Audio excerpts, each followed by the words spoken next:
Come to order. Without objection, the chair is authorized to declare a recess at any time, and the gentleman from California, Mr. Fong, will be permitted to participate in this hearing to provide a brief opening statement and ask questions of the witnesses. I want to start off by thanking both the Young America's Foundation and the Ronald Reagan Presidential Foundation and Institute for graciously hosting us. 10 years ago, President Trump stood up on the debate stage here at the Reagan Library and made a bold promise to the American people. He promised middle-class Americans a major reduction in their taxes. He delivered on that promise in 2017, and he delivered on it again just a few weeks ago when we signed into law another big middle-class tax cut in the One Big Beautiful Bill. The Ways and Means Committee placed a crucial role in developing this legislation, and much of that work happened outside of Washington in field hearings just like these. We heard from regular working Americans and turned their ideas into law. This will be our 14th such field hearing, and we look forward to discussing how hardworking Americans and the strength of the American economy benefit from these permanent reforms in the tax code. The media love to claim that the president's agenda creates chaos, but the truth is the exact opposite. President Trump just made pro-worker, pro-growth tax policy permanent in the One Big Beautiful Bill. For working folks across this country, those who wait tables, labor on the factory floor, make payrolls, and harvest crops, the One Big Beautiful Bill makes a real difference in their lives. It means at least a $600 tax cut for the average family, beyond what they currently pay today. For tipped workers, a $1,300 tax cut. Overtime, hourly workers, a $1,400 tax cut. And seniors, they get a $63 billion tax cut. Nearly $11,000 more in take-home pay to cover the mortgage, fill the grocery cart, and get away for a summer vacation. New plants and factories opening up in local communities. More open for business signs in Main Street storefronts. Small towns dotted by productive and thriving family farms. And more of the necessities of everyday life, like medicine being produced right here in America. The alternative was unacceptable for workers and families. Had Congress failed to act, America would have seen the largest tax hike in our nation's history. $4.5 trillion that would otherwise have gone toward new investments, equipment purchases, and pay raises would have gone straight to Uncle Sam. Millions of jobs, including those from small businesses and manufacturing, would have been lost. America would have surrendered our competitive edge to nations like China. Instead, President Trump and Republicans in Congress passed the largest tax cut in American history. Because of that, the average American who gets up every Monday and goes to work has a better shot at providing a decent life for themselves and their family. The R&D credit, immediate full expensing, interest deductibility, the 20% small business deduction, and the death tax exemption are permanent for the first time. We are unleashing new incentives to build new factories and production facilities right here in America. Manufacturers in America have never had more tax certainty than under Donald Trump. Pro-growth tax breaks will help American businesses invest and build here at home to beat our foreign competition abroad. Farmers and rural communities have more tax relief in this bill than at any other time. We drive new rounds of investment to truly rural areas with a return of opportunity zones while helping farmers secure more lower-cost loans to expand their operations. The One Big Beautiful Bill pairs permanent pro-growth tax policy with the largest mandatory spending cut in American history to improve our nation's fiscal health. The result will be more jobs and prosperity restored back to America. The One Big Beautiful Bill protects and creates 7 million jobs, including 1 million manufacturing jobs. Small businesses alone will create 1 million new jobs each year. Forecasts show economic growth will increase by more than a full percentage point each year for the next 4 years, and actually drive down our deficits each year as a result of this bill. We can choose to mock those predictions or realize that those same predictions after passage of the 2017 Trump tax cuts were much closer to what actually occurred than the numbers from internal Washington scorekeepers. I'm so glad that we are joined today by some of the Americans who are the winners of the One Big Beautiful Bill: farmers, small businesses, and manufacturers. Thank you for taking the time away from your family and work to share how the One Big Beautiful Bill will improve your life, your employees' lives, and your communities. We also want to hear from all of you in the audience. There will be clipboards right there that will be passed around during the hearing for you to share with the committee how the One Big Beautiful Bill affects you. We want to hear your voice and your story as we implement President Trump's pro-growth and pro-worker agenda. Those comments will then be entered into the official record for this hearing. I'm pleased to recognize the ranking member, Ms. Sanchez, for 5 minutes to provide her opening statement. Thank you, Mr. Sherman.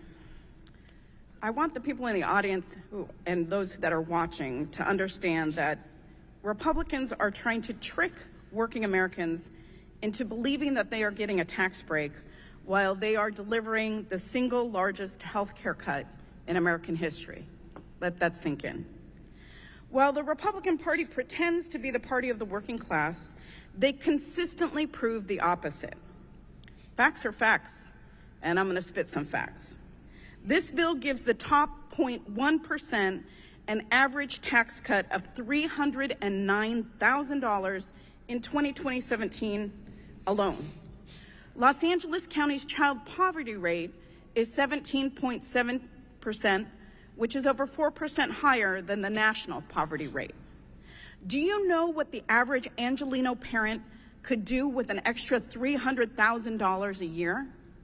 That breaks down to $847 a day that billionaires get in tax relief. Imagine if that money was going to children in poverty instead. And Republicans might say, but we did expand benefits for children in poverty. Well, for people making under $50,000 a year, the expansion amounts to only 68 cents a day, far below what it takes to lift a child out of poverty. If those numbers were flipped, we could give working families hundreds of dollars a day in benefits. Do you know how much child care, how much food, how much college savings that would mean for the average American family?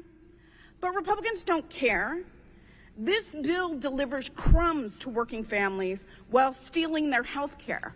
So yeah, they may get a tiny crumb of a tax break, but what they are taking away with the other hand is far greater.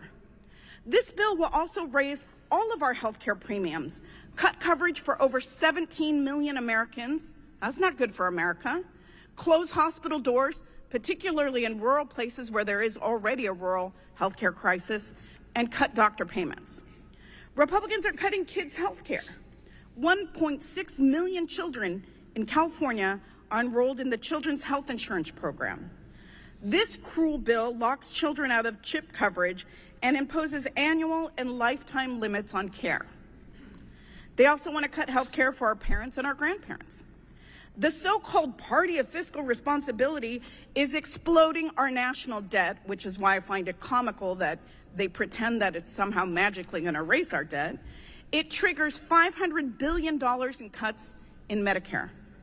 This is after repeated promises to not touch someone's health care. The elderly and people with disabilities will get kicked out of their long-term care facilities. Hospitals and clinics will close. Nursing homes, which primarily take Medicaid dollars, will shutter their doors. Republicans on the committee boast about no tax on tips, which this bill does do. Taxpayers, though, are still required to pay payroll taxes on their tips, which, especially for low-wage workers, tend to be the highest. And those provisions are temporary. All of the so-called benefits to middle class are temporary, while the tax cuts to billionaires are permanent. And President Trump has been bragging about no tax on Social Security, which isn't even in this bill. To my Republican colleagues, you have failed your constituents once again. Mr. Chairman, your district has over 250,000 Medicaid enrollees. Did you not think about them when you voted for this bill? Or do you just care about the 1% who is benefiting the most? I am proud to stand here for all Americans, not just the wealthy few. I thank you, and I yield back the balance of my time.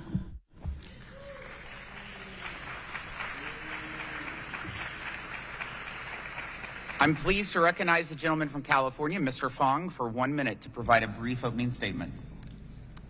Thank you, Chairman Smith and the entire Ways and Means Committee for having me here in my home state of California. It's an honor to be here at the Reagan Library in Simi Valley as we hear directly from local business owners on how the one big beautiful bill will support our farmers, our ranchers, and our small businesses. By making the 2017 Tax Cuts and Jobs Act permanent, this bill delivers a historic tax cut to Central Valley farmers and families, an area that I'm proud to represent. Relief of over $3,000 a year, and locks in the 20% small business deduction, benefiting nearly 42,000 local businesses in my community. It also restores full expensing for business investments, driving economic growth. For my agricultural community and our state's agriculture community, this bill makes the death tax exemption permanent, helping over 3,200 family farms and ranches in my community stay in the family.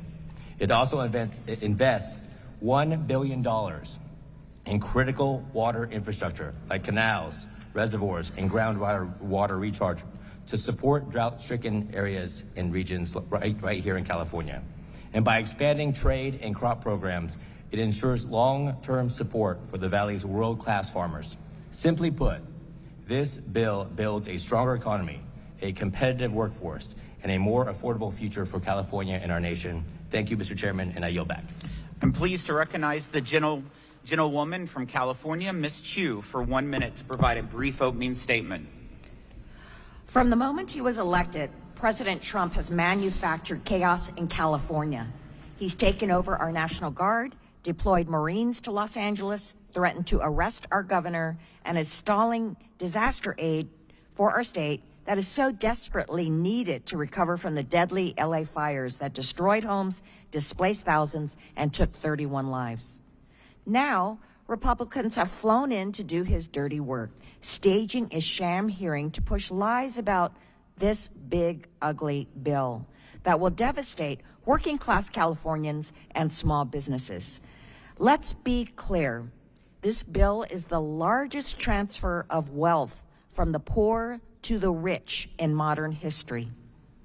Republicans are ripping health care away from 15 million Americans, the most ever in our nation's history, including 2.3 million Californians.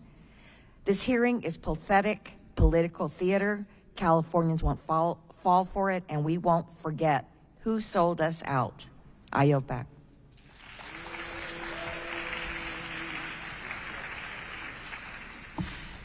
I would like to remind the audience that clapping is a disruption of a congressional proceeding. I've allowed it a couple times, but please honor the federal rules of order. within a congressional hearing. I'm pleased to recognize the gentleman from California, Mr. Gomez, for 1 minute to provide a brief opening statement. Thank you, Mr. Chairman.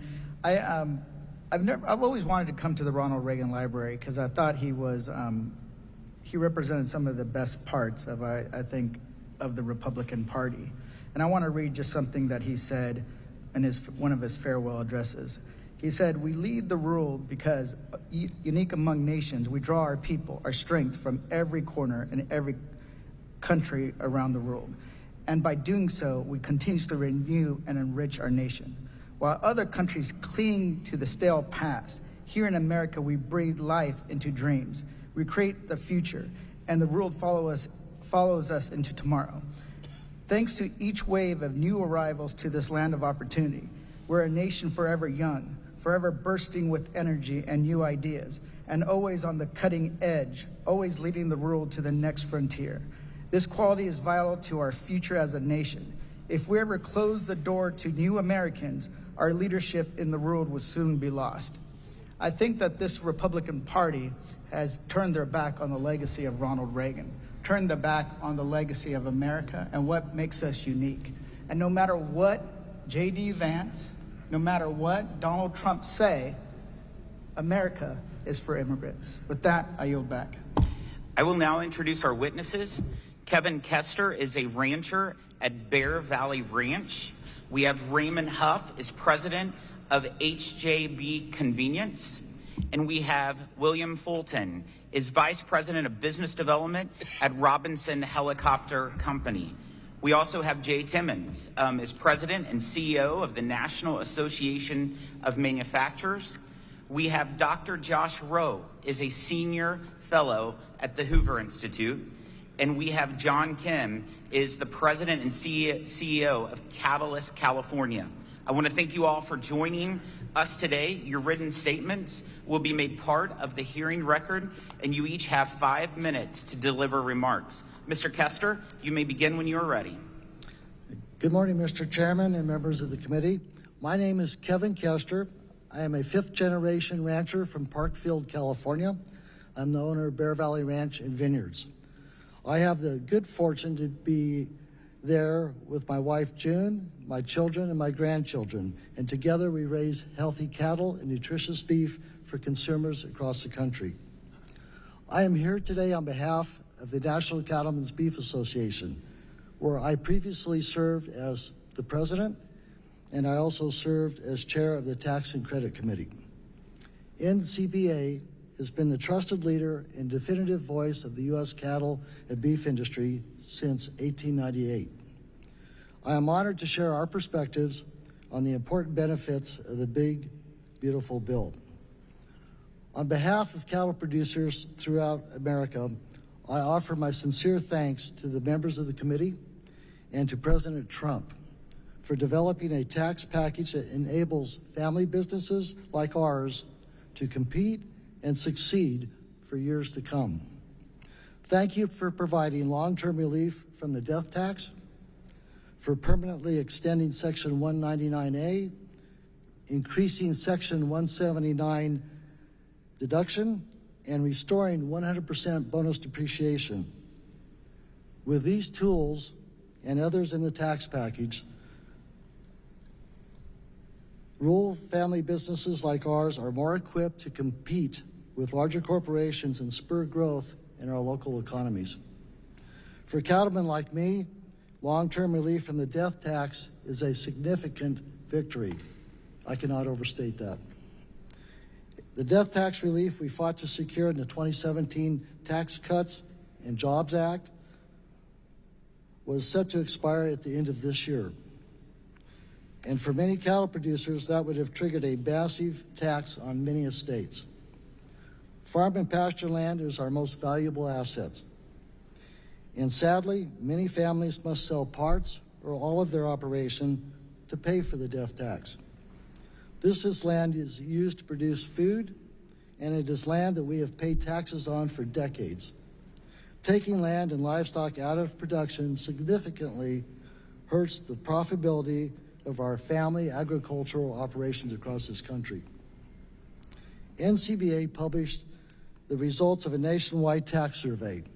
And of the 1,200 respondents, 60% of cattle producers would have negatively been impacted if the death tax reverted back to its previous levels. And unfortunately, I have firsthand knowledge of the devastating impact of the death tax. It took many years for me and my family to pay it off.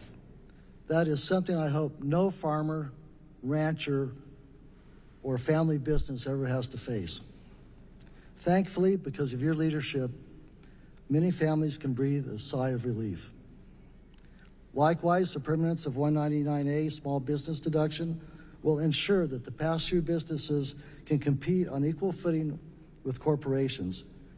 Many cattle operations are structured as pass-through businesses, and many of them would have faced a tax increase if the deduction expired. By permanently extending 199A, cattle producers are empowered to make thoughtful planning decisions for the future without worrying if they will face a tax increase down the line. Like other small businesses, cattle operations require significant investments in machinery, equipment, and depreciable assets. And we rely on Section 179 and bonus depreciation to afford those necessary investments. Increasing Section 179 and restoring 100% bonus depreciation is a major win for small businesses. And making these provisions permanent will give us the flexibility we need to invest wisely in our businesses. The tax package of the One Big Beautiful Bill contains many provisions that will help my family and many other ranching families as we plan for the future and spur economic growth. I greatly appreciate the opportunity to participate in this hearing, and I look forward to answering your questions. Thank you, Mr. Chairman. Thank you, Mr. Huff. You're now recognized. Thank you, Mr. Chairman, ranking member, members of the committee, for allowing me to talk about the One Big Beautiful Bill and how it helps small businesses like mine. My name's Raymond Huff. I'm president of HJB Convenience. I'm also a board member for the National Association of Convenience Stores. I've been in the convenience industry since 1988, and my business has seen its ups and downs. From having stores in the World Trade Center during both 9/11 and the 1993 bombing, to providing a livelihood for a great group of employees who have stayed with me for an average of 20 years. Today, I operate 7 convenience stores and have 16 employees. 2 of those stores are in Los Angeles area. I've come a long way from the 15-year-old who got my first job because I picked up trash outside of an office before my first interview. But my business has struggled over the past 5 years. Prior to 2020, I had 23 stores. I operate convenience stores inside high-rise office buildings. When COVID hit, people stopped coming to those offices. We had to close 2/3 of our stores. Frankly, the Tax Cuts and Jobs Act saved me. I was able to invest in self-checkout technology in my before the pandemic because of the 199A tax deduction and bonus depreciation. Without that, I could not have survived the downturn. With no profits, I've not been able to make use of the tax deduction for the past 5 years. Now and in the future, however, I need those tax benefits, and I'm working towards profitability again. The tax provision and the bills are a critical part of my plan. For example, the bill's provision that returns 100% bonus depreciation is a key to allow me to invest in expanding and hiring employees. Bonus depreciation alone will help me double the size of my most profitable store. That will allow me to add 5 more employees, an increase in my workforce of 1/3. In addition to expanding our best performing store, the numbers now make sense for me to reopen 2 of my stores that I closed after the fallout of the pandemic. That could add another 4 employees to my company. All told, I expect to increase my employee numbers by 50% or more. If that's the impact on just my business, multiply that across thousands of small businesses, and the impact on the U.S. economy is immense. Making Section 199A permanent, increasing the allowable business interest deduction together with bonus depreciation creates a virtuous cycle for my business. First, these tax provisions make it possible for me to afford investment in growth. Then they ensure that those gains won't be erased by taxes we have to pay. The bill will help ensure the debt that I take on won't become an albatross around my neck. The tax provisions mean I can be profitable next year and keep it going. That certainly is a key to allow me to expand in the first place. Some might look at my gray hair and think I'm a short-timer, so it wouldn't matter. But that kind of thinking would miss an essential point about business, my business, and other small businesses. Our businesses are not just about ourselves. They're for the future. They're about creating something for our families, our employees, and for the long term. Because of that, I would argue that the permanence of the long-term certainty matter more for small businesses than they do for larger competitors. That is why the estate tax changes in the bill fit so well. Your bill will let what I've built stay here for our communities, our employees, and my family after I'm gone. With the passage of the bill, you've allowed small businesses to plan, invest, expand, and hire. Thank you for understanding that business owners like me need a level playing field and a fair shot at success. Your bill has done that and provided the boost small businesses really need. Thank you for your time today, and I welcome your questions. Thank you. Mr. Fulton, you're now recognized.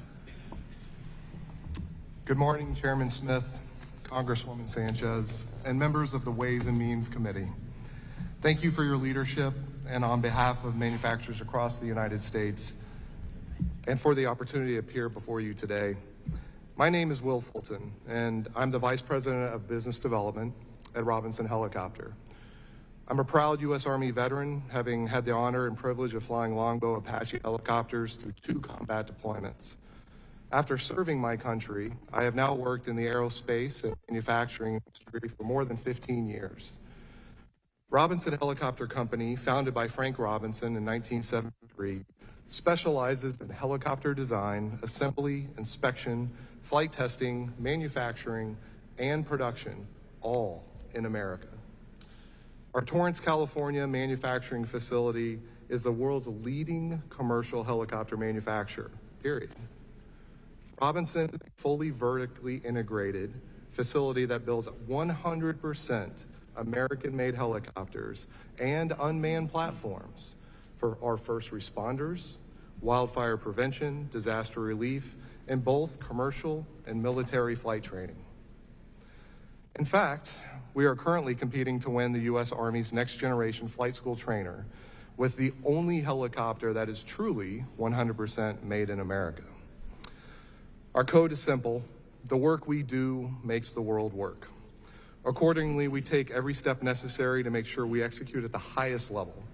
We manufacture 80% of the components used in our products from raw material ourselves, with the majority of the remaining 20% supplied throughout the United States. Most of those critical suppliers remain within 100 miles of our headquarters in Southern California.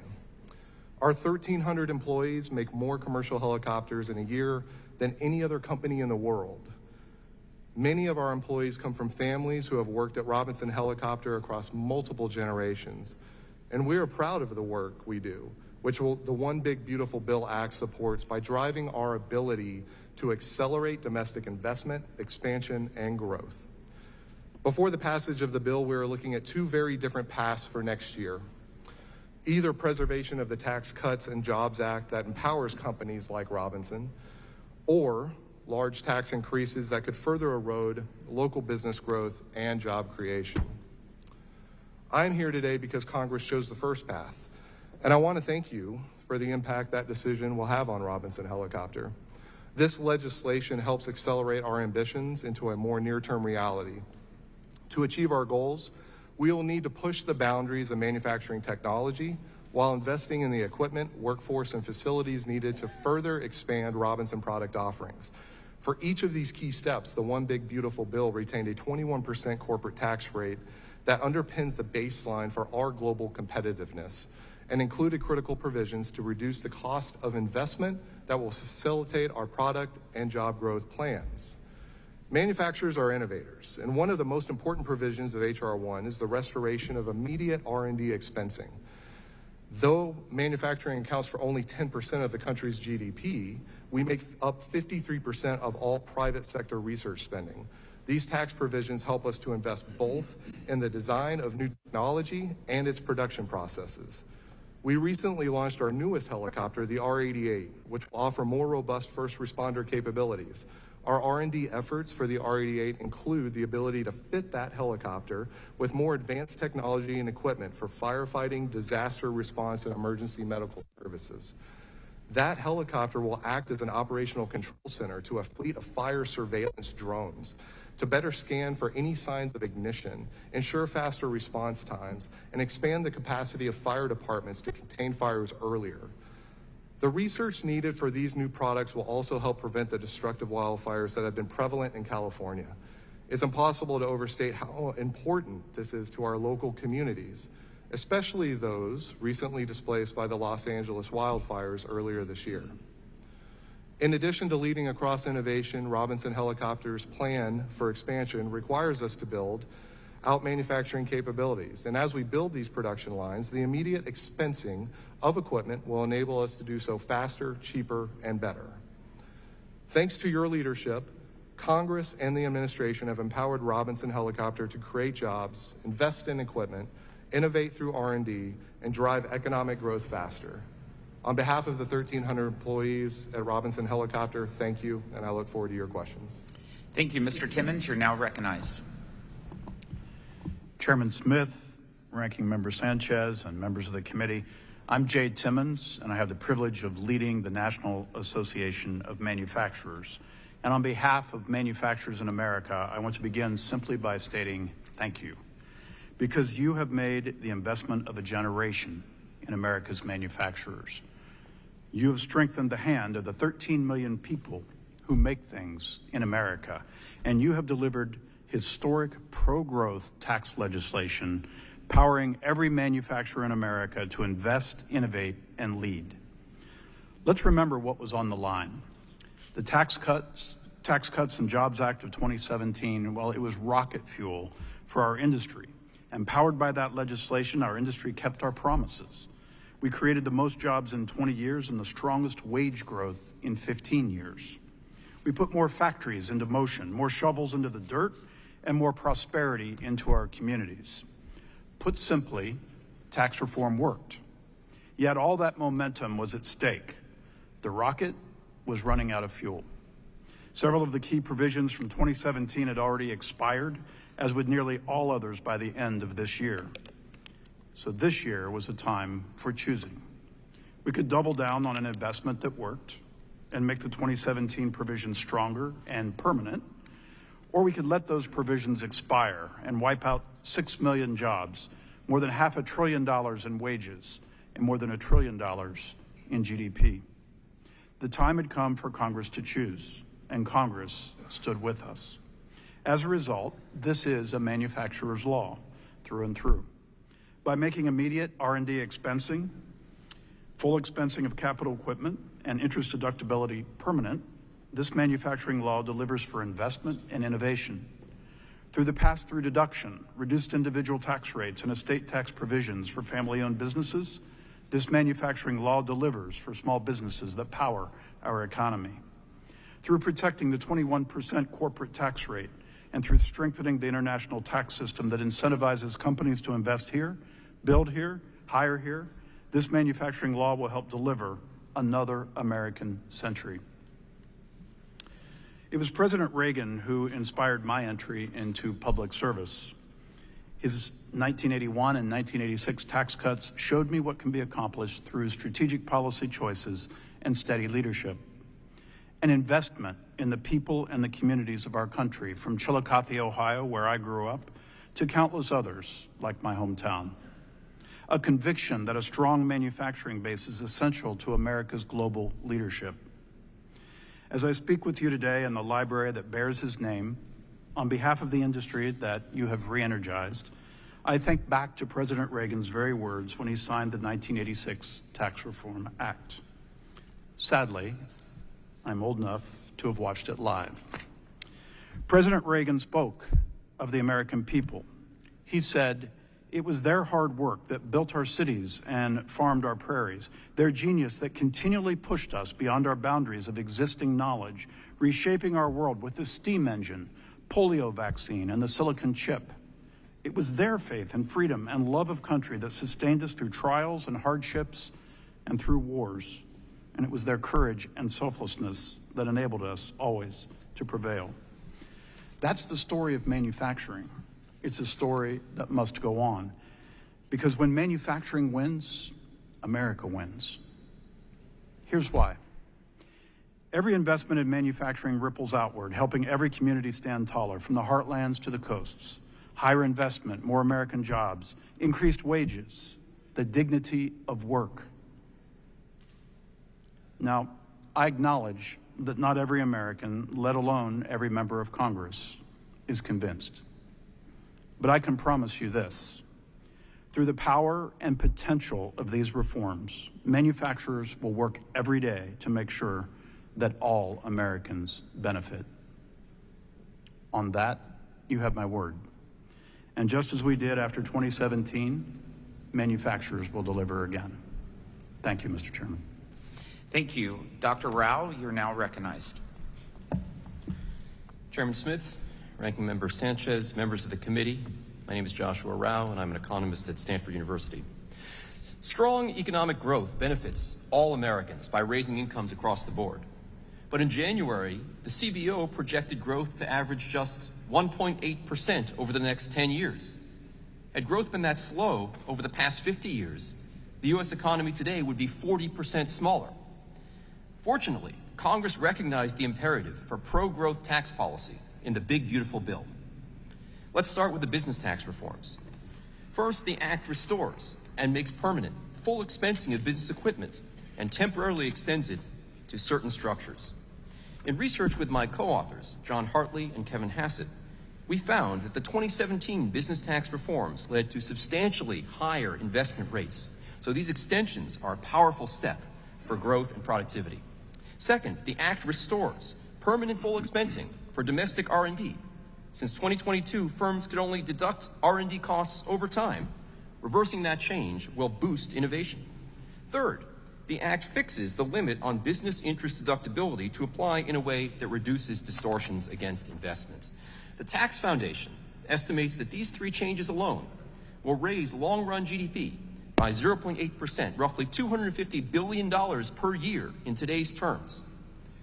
Beyond these provisions, the Act renews other critical pro-growth tax reforms. Most notably, it makes permanent the TCJA's individual income tax rate reductions and the qualified business income deduction for America's vital pass-through businesses. By extending rate relief and improving access to the QBI deduction, the Act cuts taxes for households and also strengthens incentives for pass-through firms to invest, hire, and grow.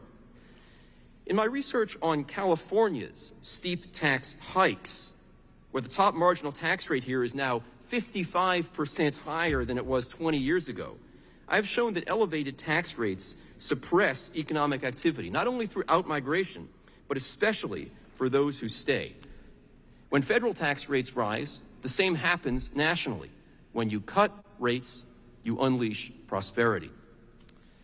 Now, one obstacle to pro-growth tax reform is how the CBO and JCT measure the supposed costs of tax policy changes. These agencies routinely underestimate the economic growth effects of tax cuts.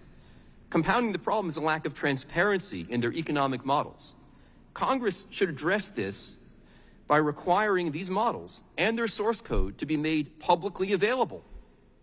The CBO estimates that the bill will raise primary deficits by at least $3.4 trillion. But if they had used behavioral assumptions consistent with the findings of the research that I just cited to you, the score, the cost, would be and will be far lower. Just a 0.5 percentage point increase in productivity growth, a 0.5 percentage point increase, very plausible outcome, would raise annual growth to 2.5% per year and reduce deficits by $2 trillion over the decade. That would offset more than half of the CBO's projected costs, and that's not even counting any tariff revenue raised by the administration. The beautiful bill is not exploding debt, it is exploding prosperity. I also want to applaud Chairman Smith and his committee for opposing a global tax code, which would surrender U.S. sovereignty. Going forward, this committee should make sure that the understanding reached at the G7, which led to the removal of the retaliatory measures from the bill, is properly implemented. Congress must retain its full constitutional right to cut taxes without seeking foreign approval or pledging revenue to other nations. America did not fight a revolution so that 250 years later we'd have to ask France for permission to cut our tax rates. Congress should now keep going down the path it trailblazed with the 2017 and 2025 acts. A top priority should be permanent full expensing for all capital purchases and rate reductions for individuals and businesses paired with more limits to other deductions. Beyond taxes, regulatory reform is critical for growth. I think permitting reform may offer bipartisan opportunities. The majority could also seek further bird rule compliant provisions that reduce regulatory burdens. A terrific example is your Section 60026 of the bill, which allows applicants to pay 25% higher fees for expedited federal environmental reviews. That is an ingenious provision, since the economic costs of delay and uncertainty from these reviews dwarfs the review fees. Finally, no tax policy is sustainable without spending discipline. The beautiful bill made progress, but further restraint is needed. Without it, today's tax cuts won't remain truly permanent because tomorrow's taxes, or inflation, which is also a tax, will pay for unchecked spending. 4 decades ago, President Reagan asked Americans to help put our financial house in order so that tax, spending, and monetary policies would support, not hinder growth. As we meet here at the Reagan Library, the challenge is even greater, but the call remains the same. Thank you, and I look forward to your questions. Thank you. Mr. Kim, you're now recognized. Thank you, Chairman Smith, Ranking Member Sanchez, and members of this committee for the invitation to speak today. My name is John Kim, President and CEO of Catalyst California. For over 25 years, Catalyst California has been working to build just and equitable public systems and increase access to opportunity for all Californians. I appreciate the opportunity to speak on the economic and real-life implications of H.R. 1 here in California. We know the national picture, what that'll look like. First, according to the CBO, H.R. 1 is the most costly bill in history, adding $3.4 trillion to the deficit through disproportionate handouts to billionaires while cruelly cutting life-saving programs like Medicaid and SNAP. By 2027, the top 0.1% of Americans will receive, as mentioned, an average tax cut of $109,000.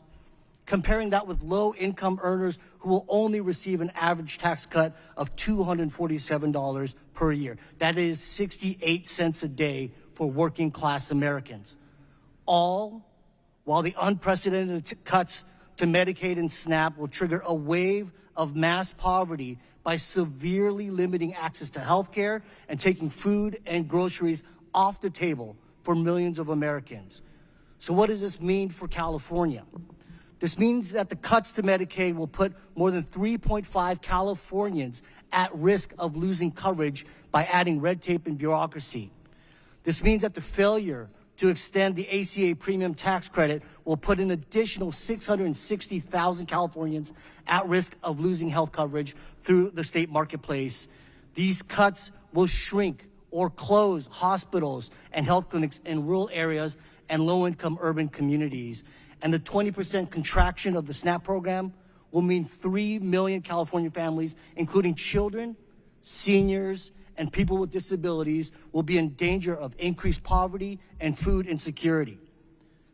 Secondly, we sit here in Southern California, which is still reeling from the effects of a man-made humanitarian disaster by the federal and ICE siege of Los Angeles. For weeks, unidentified masked men have been roving our streets, terrorizing communities, and violently disappearing our hardworking neighbors, service providers, food vendors, and construction workers. As the numbers show, these coordinated federal enforcement actions are not about going after criminals. The vast majority of those detained have not committed a crime since coming to this country. This is about performative terror. This is about control. At the same time, because of these violent raids, we are seeing an invisible humanitarian crisis unfold as whole communities go deeply underground. Children kept indoors and not sent to summer programs. Parents unable to go to work and earn enough for food and rent. Crimes not being reported, doctor's appointments skipped, small businesses shuttered. H.R. 1 will massively expand this fear-based detention and deportation machine, which will destabilize lives and local economies all across this country as it did here. And finally, on state and local budgets, according to the Kaiser Family Foundation, California stands to lose between $112 billion to $187 billion in federal healthcare funding over the next decade. You add that, another $2.5 billion per year with the tax cuts from the SNAP program. That means that California would have to backfill $13 to $20 billion a year. And that's on top of dealing with the impacts of the tariffs and tariff-induced inflation. Here in Los Angeles County, local leaders already announced that congressional actions will drain $1 billion out of our county's health system. These cuts will not only affect those who rely on those programs, but will mean overflowing emergency rooms, longer waits, fewer hospital beds, and higher costs for all of us. While I'm sharing California and LA specific numbers and impacts, we should be clear that versions of this devastation will be felt in states across the country, not just in blue states and cities. We may celebrate specific tax benefits within H.R. 1, but for the average American, the next few years of H.R. 1 will feel like they've been given crumbs, all while their lunch has been stolen. In the end, though we may have polar opposite opinions on this bill, I am not the enemy. The communities and hardworking people of LA and California are not the enemy. The enemy are those who pit us against one another while picking all of our pockets. And the fastest way for our country to fail is if we continue to believe the lie that we are somehow separate from one another, that my fate is not tied to your fate, or not tied to the farm worker in the Central Valley or that young child left hungry in San Diego. In the end, we must do better to see all of us in this together, or we're all doomed to fail separately. Thank you. Thank you. I would remind the audience again about clapping or disruptions. We will now move to questions. I will defer my questions to later in the hearing, and I'll call on Mr. Smith for his questions. Thank you, Mr. Chairman. Thank you to my colleagues for taking the time to be here. Thank you to our panel for being here. Thank you to all those who have taken time to share your perspective, perhaps observe also what is happening. Certainly, Mr. Trulio, thank you for shining a light on President Reagan's legacy here at this facility. I'm particularly a Reagan junkie, and I always love coming back here, but it's nice that there's always something new, too, that will reflect how great President Reagan was for our country, and not only past and present, but well into the future. So thank you to you and your team. Last year, we passed a bill, slightly different circumstances, different president. A lot of the same issues, though, in a bill that was bipartisan. It was celebrated with House passage, and it wasn't 100% supported on either side, but largely the bill that we passed last year relating to family and business taxes has been included in the bill this year. And Mr. Kim, I think you reflected a bit that we can celebrate some of the tax benefits in the bill. I hope we can do that. And sticking to the facts at hand. And Mr. Kim, I appreciate your comments that those who might disagree are not the enemy. Absolutely not. And that's why I think this bill actually strengthens the safety net to make sure that the folks who need the help will receive the help, and that we will have the resources. And I represent one of the most rural constituencies in the U.S. House. I've been eagerly speaking with healthcare providers in my district who are telling me the facts, and there are resources in our bill that help rural health. They appreciate that. They celebrate that. And they also are constantly telling me how vibrant their operations are. I appreciate that. So as we move forward here and reflecting on how productive, if I might emphasize the word productive, what we did in 2017 was, because I think Mr. Huff, Mr. Kester, Mr. Fulton touched, and Mr. Simmons touched on productivity in our economy, especially manufacturing, from Mr. Timmons, but agriculture, small businesses. Our goal was to increase productivity with a tax cut so that the American people could benefit without triggering inflation. Administration changed in January of 2021, pushed all this cash out there, triggered inflation. We didn't want to do that again. That was a big mistake. And so that's why we shifted gears here to pass the bill that we ultimately did the other day that I think will be great for workers. We heard from workers yesterday very eager to experience the benefits of the new bill because they experienced the benefits of the last bill. In 2017, what we did increased wages at a faster rate than executive compensation. A lot of folks don't really want to talk about that, but that's the fact. So, Mr. Kester, thank you for being here. The death tax. Many would say it's a double tax. I would love to get rid of it entirely and permanently, but that's not where we ended up. But we did end up with an exemption, and it is permanent. Can you speak to the usefulness of that permanence in terms of perhaps agriculture operations and other small businesses as well? Absolutely. For the estate tax, which we not so fondly refer to as the death tax, my family is, over the last 30 years, has spent tens and tens of thousands of dollars trying to plan legal expenses, plan for mitigating the different rates and exemption amounts over the years. And so now, with the permanency of having a baseline indexed up, we can plan and wisely try to transition for our generational family ranching operation. I can't overstate how big that is to have that certainty and knowing what the limits are going to be. And at the same time, hopefully we can have the discussion about full exemption in the future. But it is hugely important to my family and many other ag operations, family-run businesses, to have that permanency and certainty of what the numbers are so they can properly plan for future generations. Thank you. I appreciate that perspective, and I wish I had more time. But Mr. Timmons, just briefly, could you reflect slightly on the importance of interest deductibility and how that is carried out with your members? Absolutely. Thank you. And thank you for your leadership on interest deductibility, Congressman. You spoke to our small and medium manufacturers group earlier this year, and it's one of the top issues that you heard from them. Because especially when a small manufacturer wants to invest in new plants or equipment, if they want to invest in research and development activities, if they want to build a new facility, obviously they probably have to borrow some money. And the cost of interest has, for the last few years, because that provision expired, the 2017 provision expired, the cost of interest here in the United States has been much higher than it has been in other countries around the world, which is a competitive disadvantage.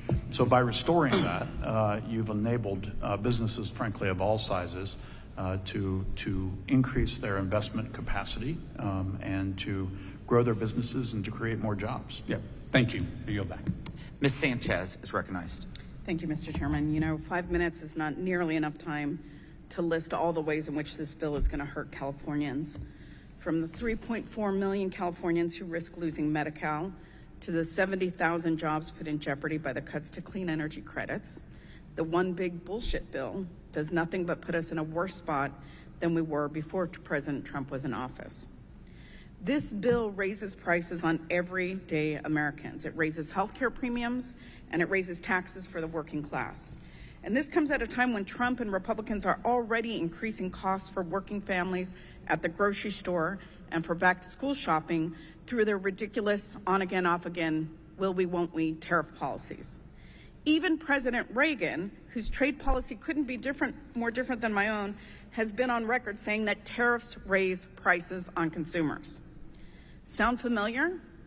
It should sound familiar to you, Mr. Timmons. Your organization, the National Association of Manufacturers, put out this press release in April of this year, which I would like to submit for the record. Without objection. Mr. Timmons, in this press release from April of this year, you stated that 87% of small and medium-sized manufacturers indicated that they may need to raise prices. Since we have seen tariff after tariff levied on our closest trading partners, do you deny that tariffs have caused some businesses to raise prices? Well, thank you for that question, Congresswoman. I'd like to address a couple of things that you said there. I just asked a simple question, Sure, I get and that. I've got limited time, so a yes or no answer would suffice with a brief explanation. Sure. Do you deny that tariffs have caused some businesses to raise prices? So, as I've said, businesses are very concerned right now about the tariff policy, and we'd like to know, frankly, what the solution is going to be and what the administration is going to negotiate with various countries. Having said that, one thing that is important, and I wanted you to be aware of this, one thing that is important to know is that even if we turned on every machine in this country right now and we filled every single job that we have open, which is 400,000, and we ran those machines 24 hours a day, 7 days a week, we could still only produce about 84% of critical inputs that are necessary to grow manufacturing capacity in the United States. I'm not sensing an answer to the question, Well, though. you should, because 16% of those critical inputs do have to come from other countries. And if we raise the prices on those, it makes it more difficult to experience a growth in manufacturing. Okay. So we want I to see some appreciate sort that of a answer. program that allows some sort of a speed pass I to allow appreciate the answer. those issues or those Thank products you, to come Mr. in Timmons, for duty-free. claiming my time. I just want for the record to note that beef prices are hitting records, rising almost 9% since January, according to the Department of Agriculture, and retailing for $9.26 a pound. If you do grocery shopping weekly, like I do, I don't imagine most of you guys do. I bet you have others that do it for you. No, you my notice husband and I you both- notice both the do the increase shopping. in prices. June's Consumer Price Index also showed that steak and ground beef prices are up 12.4% and 10.3% respectively over last year. Fasteners are up 10 to 30% according to the CEO of the Bossard Group, and roasted coffee prices in the U.S. surged 12.7% in June compared with a year prior. And according to data from the Bureau of Labor Statistics, instant coffee saw a 16.3% increase. So I think it's fair to say that the tariff policy is causing an increase in prices. There's another burden that this bill places on my constituents that I would also like to discuss, because the bill allocates an additional $75 billion of the B towards ICE detention centers, enforcement, and personnel. This rogue agency has been racially profiling and harassing constituents, U.S. citizens, many of them, for weeks now in my district. Republicans on this committee are adding $4.1 trillion to our national debt, and they are largely spending that money to illegally detain and deport U.S. citizens, harass and beat protesters, and shut down the local economy. Last month, ICE officers urinated on school property mere feet away from an elementary school that was in session for summer school. And the same officer who violently arrested and detained a 20-year-old U.S. citizen in my district was arrested for sexually assaulting a woman at an LA restaurant a few weeks later. And Republicans want to spend our tax dollars to give bonuses to these people with zero accountability. Mr. Kim, how have these recent ICE raids harmed Californians and small businesses? So California is home to the largest share of immigrants in the U.S. and are an integral part of California's social fabric. They pay taxes and contribute to our economic success. Of the more than 2 million Californians who are undocumented, they actually contribute $8.5 billion a year in state and local taxes. Nationally, undocumented immigrants contribute nearly $60 billion in federal taxes, despite their exclusion from most public benefits. Given these indiscriminate deportations and detentions, given the fear-induced self-deportations, we'll not only see broad sectors of the economy shrink without both their labor and their economic activity, but we'll also see this tax revenue starting to get taken off the table. I'll also just mention, you cannot overstate the economic, the personal, and the psychic impact of these raids over the past 2 months. We've seen reports of 8-year-olds walking down the streets in some of the highest hit neighborhoods trying to carry 2 or 3 pizza boxes at a time, as many as their arms can carry, because they're the only ones with documentation in their households to bring food home to their families. Thank you, Mr. Kim. I couldn't agree with you more. I just want to close with this quote from Ronald Reagan. I believe amnesty for those who've put down roots and lived here, even though they may have entered illegally. I would remind my Republican colleagues that if you're going to put him on a pedestal, you remember what his teachings are. And with that, I yield back. Mr. Fong. Thank you, Mr. Chairman.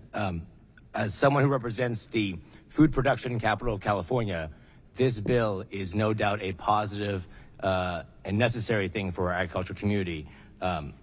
My region is just 1% of the total farmland in our country, but we produce a quarter of our country's food. My region grows over 250 different crops. We're 40% of the nation's fruits, nuts, and vegetables. We produce dairy, grapes, cattle, lettuce, almonds, pistachios, strawberries, tomatoes, carrots. So for those who go to the grocery store, I would like everyone to thank the farmers and ranchers in my community that produce the food that we all enjoy. Mr. Kester, thank you for what you do to grow cattle in our community and across the country. I was wondering if you could talk about how lifting the financial burden that this bill does allows you to empower yourself and your family to reinvest in your ranch, and whether it's buying a new tractor or any other equipment. What does it mean in your operation to allow you to produce the food that we enjoy? Oh, it means everything. We were hamstrung in our operations for more than a decade because of having to pay the federal government death tax liabilities over that period of time. And so now that having bonus depreciation and the increase in Section 179 deductions, it means everything for us being able to have the capital to stay in reserve and not have to pay for taxes, to use it for investing in our communities. It vibrates all the way through our economy with equipment manufacturers, feed stores, retails, and so it's vastly important. And I'd like just to say real quickly, for high retail beef prices, it has nothing to do with tariffs. It's simply a supply and demand issue. And we have the lowest beef herd since 1961 here in the U.S.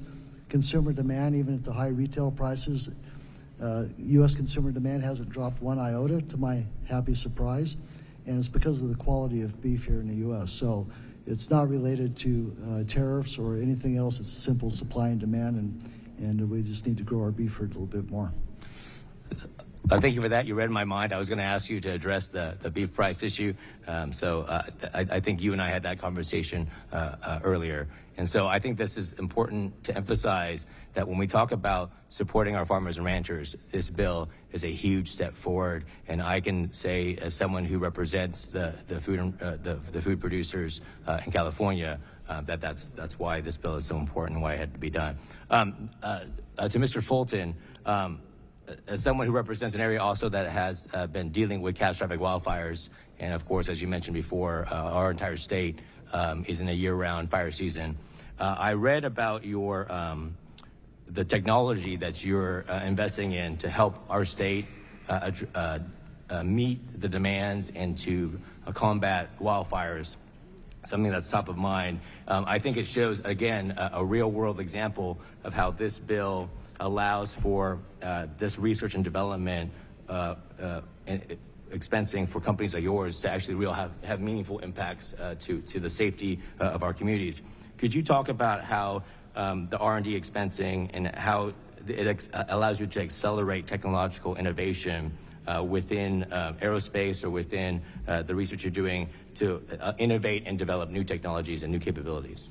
Yeah, thank you for the question.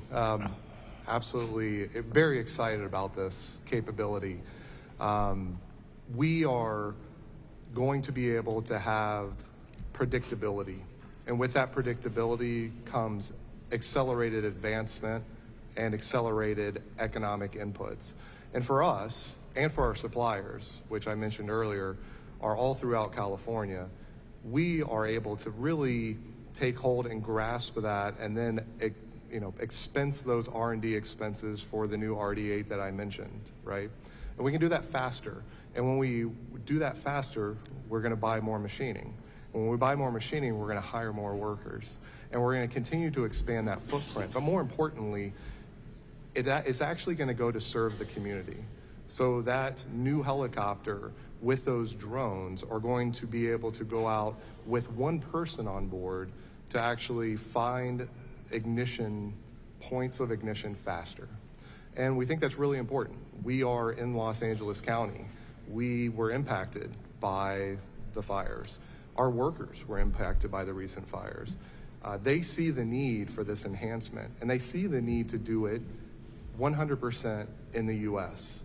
And once again, I like to circle around to the fact that our factories are really the closest thing that you will see, we believe, to a modernized World War II factory that exists in our nation. We take raw material and we turn it into aircraft and flying vehicles. The advancement of R&D expensing allows us to do that much faster, better, and cheaper. Sure. Quite frankly, we just get more bang for our buck. Thank you. I've run out of time, but I just want to thank you for the testimony. But when you go to the grocery store or you see those helicopters that are fighting the wildfires in our state, in our community, they're benefited by the bill, and the benefits of what we've done. So thank you, and I yield back. Mr. Kelly. Thank you, Chairman. First of all, thank you all for being here and taking time out of your lives to come and talk with us. I think that Chairman Smith, when we first started session, we thought that let's take the committee out into the country instead of waiting for the country to come into Washington, D.C., because that's an expensive trip. But meeting with you right here on your ground is something that's amazing. And I'm fascinated by everybody's love of President Reagan, because I actually was alive when President Reagan was alive, and I don't think any president ever got more criticism than President Reagan. So I guess it's like people who paint pictures. Nobody appreciates your talent until after you're gone. But one thing, Dr. Ralph, I thought that as I looked through your testimony, I thought this was really interesting what you said, because as we talk about President Reagan, and I'm going to read it because I think it's really important. 4 decades ago, President Reagan spoke to the nation about the risk of growing federal deficits. His words remain just as relevant today. President Reagan said, "I'm asking all of you, Democrats, Republicans, and independents, to give me your help to put our financial house in order so that our tax, spending, and monetary policies will not hinder growth but encourage it.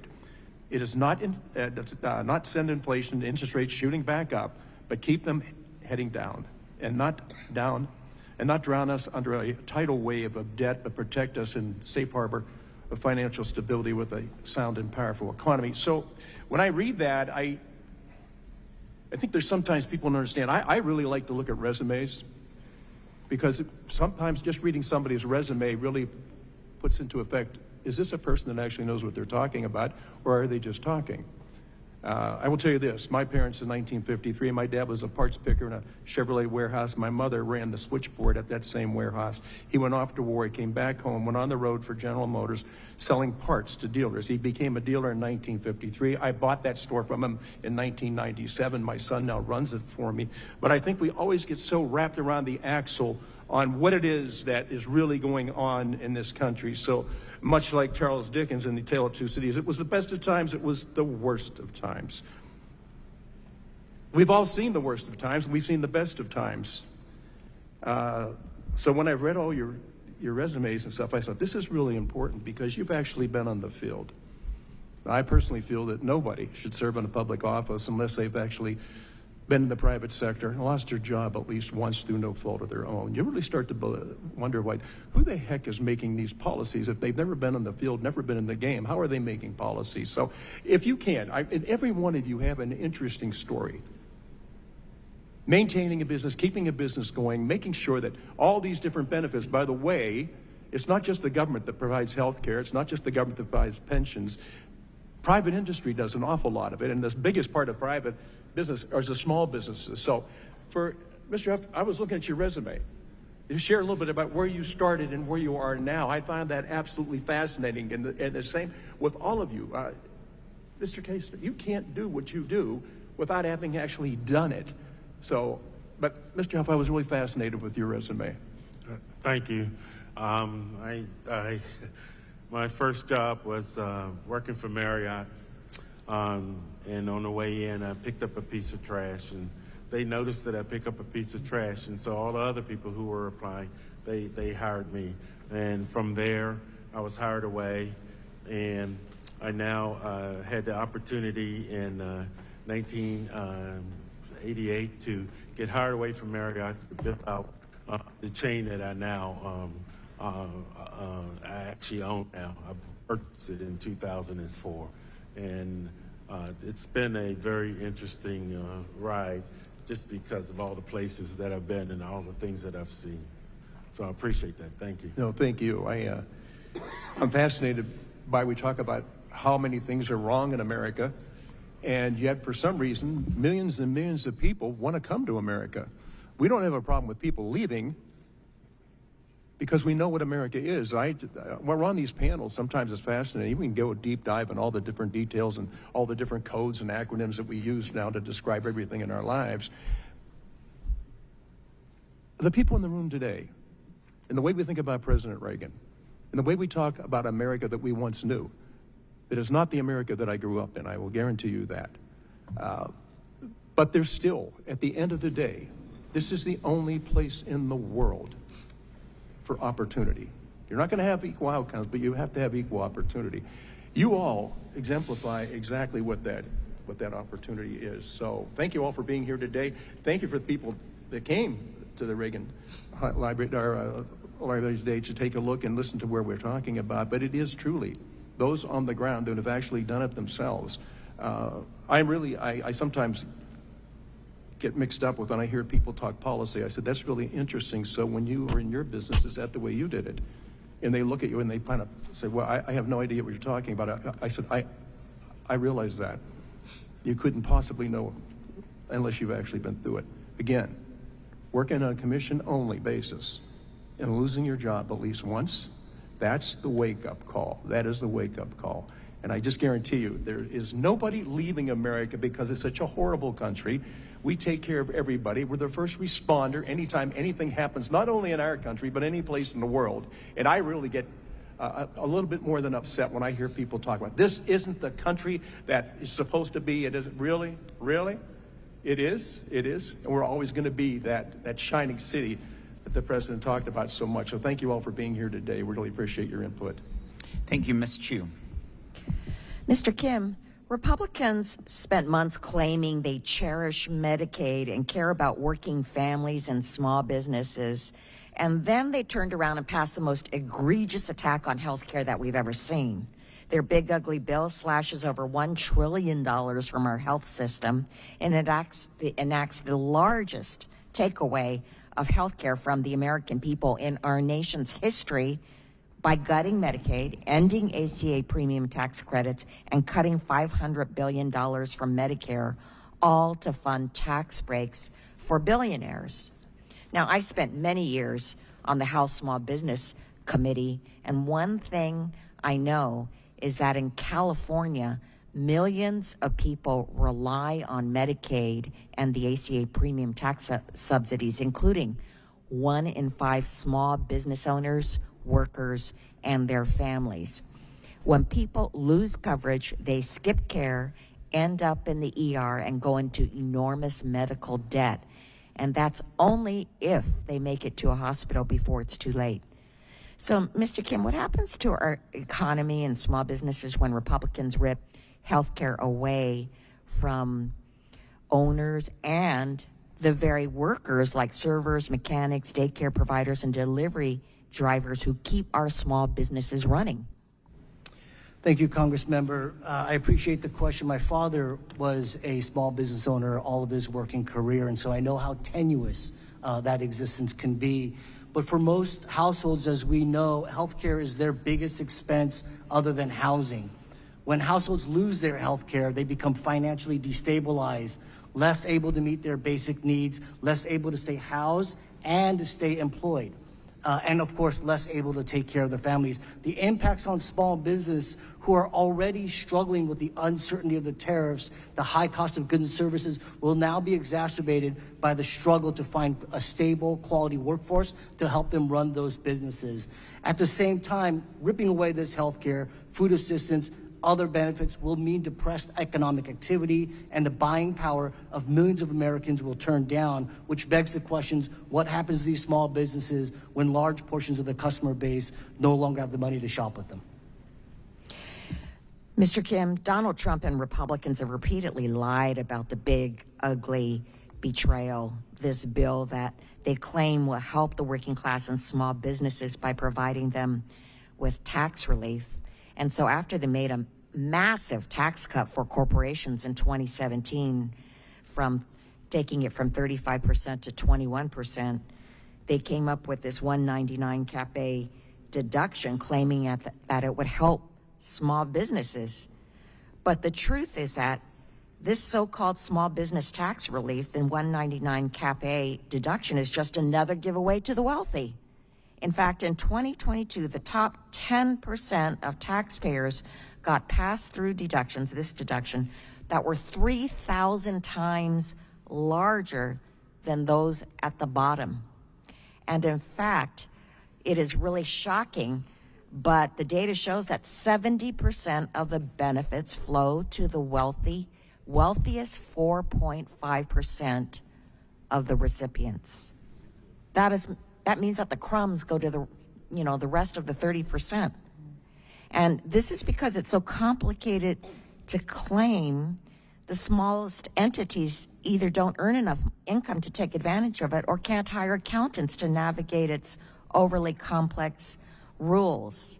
So this tax deduction in this big ugly bill is really a sham. And after it was set to expire, it's just being continued. But this isn't about small business, it's about making the rich richer. So, Mr. Kim, is making a tax deduction permanent that flagrantly caters to millionaires over the smallest business owners, including those earning $50,000 a year, is that good for California small business? Again, watching my parents run a small mom and pop business, they did not have resources to hire accountants or lawyers. Oftentimes, when they didn't understand some tax document, they would hand it to me or my brother while we were in high school. And so, yeah, they clearly inculcated in me a sense that these rules are for the big boys and not for the mom and pops. At the same time, beyond the misguided, inequitable tax cuts, the failure to extend the temporary enhancements to the ACA premium tax credits means that small business owners in California will see their healthcare costs skyrocket come November. Not a couple years from now, just a few months from now. Many simply won't be able to afford healthcare in the marketplace, or if they do pay the higher premiums, that means they'll have less money to invest in their small businesses or their workers. Thank you. I yield back. Mr. Schweikert. Thank you, Mr. Chairman. Professor, you and I are going to run through some math.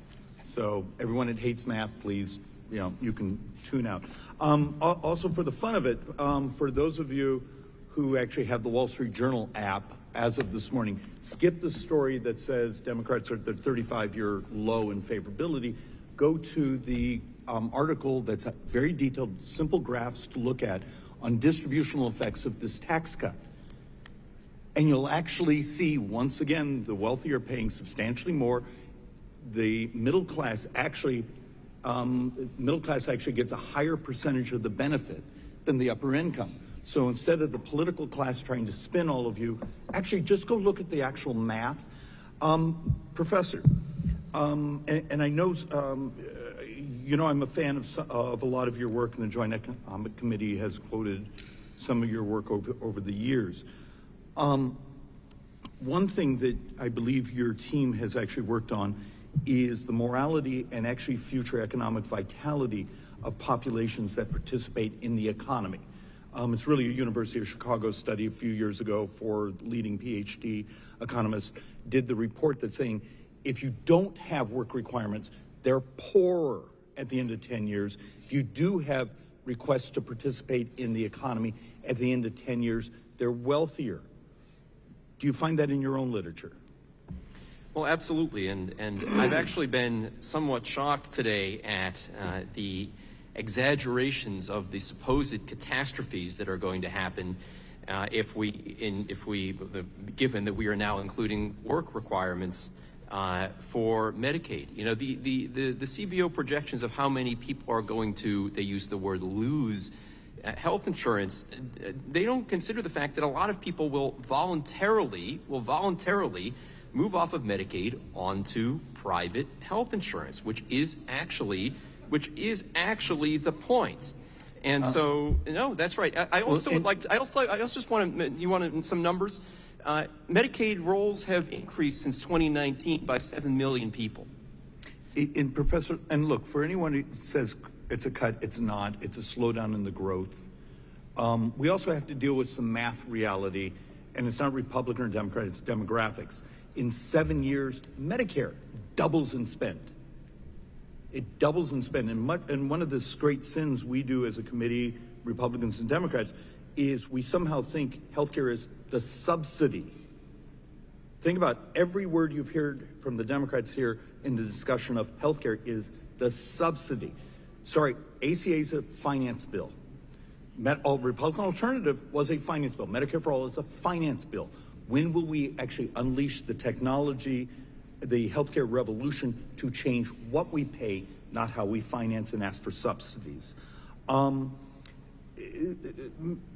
Professor, and I think it's actually something your colleague did, which showed that the inflation we had the previous 4 or 5 years was actually the biggest punch in the gut to income inequality in America, because those of us with assets, we get wealthier, the other populations get poorer. And the only choice we have is to build a tax system, regulatory system, incentive system for productivity.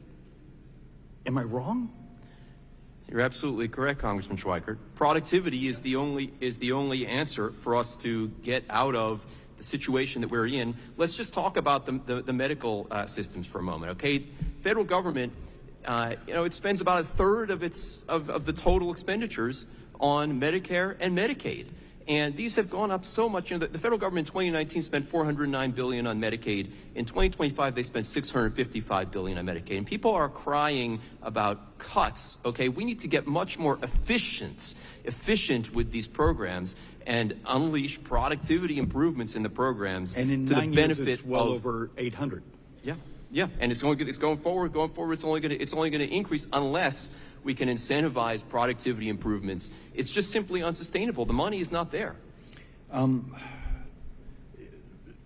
Mr. Speaker, or excuse me, Mr. Chairman, Professor, and I know we only have seconds, but also in your written testimony, you do something that I really hope we do some future hearings on, is what policies can we adopt that now go hand in glove with, we have expensing, research and development expensing. We have the incentives to invest in that productivity. How do we get the alignment of now our laws, our regs, our statutes to actually make them work so we maximize that GDP growth and therefore maximize prosperity for every American? I think you have to look at, as I mentioned in my testimony, more that you can do in order to contribute to the deregulation of the economy in ways that enhances productivity, particularly in medicine. You know, things like telehealth, things like the use of AI in medicine. Some who benefit from the current system actually are against that, but I believe that's the only way that we're going to be able to get out of the fiscal problems that we are in, because these medical programs, the spending on the medical programs has exploded, will keep exploding, and is eating up increasing shares of our budget. We're not going to be able to afford the military. We're not going to be able to, our interest payments are already over 20% of our debt. Of our revenues, rather. Interest payments are over 20% of our revenues. If you take Social Security payroll tax off the table, they're over 25% of our revenues, excluding the Social Security payroll tax. And we just don't, the money is just not going to be there. We need these productivity improvements. I don't want to try the chairman's patience, but thank you for your tolerance. Thank you. And thank you, Professor. Thank you. Mr. Moran. Thank you, Mr. Chairman. It is indeed a distinct honor to be here at the Ronald Reagan Presidential Library. When I talk of tax cuts, I'm reminded that every major tax cut in this century has strengthened the economy, generated renewed productivity, and ended up yielding new revenues for the government by creating new investment, new jobs, and more commerce among our people. Those were the words of Ronald Reagan in 1980. He was right then, and President Trump is right today. At its core, the One Big Beautiful Bill is about liberty. It's about prosperity, stability, and certainty. That's what President Trump's One Big Beautiful Bill means for families, farmers, and small businesses. It's lower taxes, lower regulation, and reduced spending. This is the pathway to economic growth, personal freedom, and restored hope in the American dream. Mr. Huff, you have indeed lived the American dream. Thank you for sharing your story today. As you started picking up trash at the age of 15, and now you are the owner and operator of several convenience stores and a software technology company. That is indeed the American dream. But you said along the way you've had your ups and downs. As a business owner since 1988, I'm sure that's true. As the person that has taken the risks of those up and downs, don't you believe that business owners should also reap the rewards? Absolutely. When your business in particular keeps more of its hard-earned money in the form of profits, what are you able to do with those extra profits?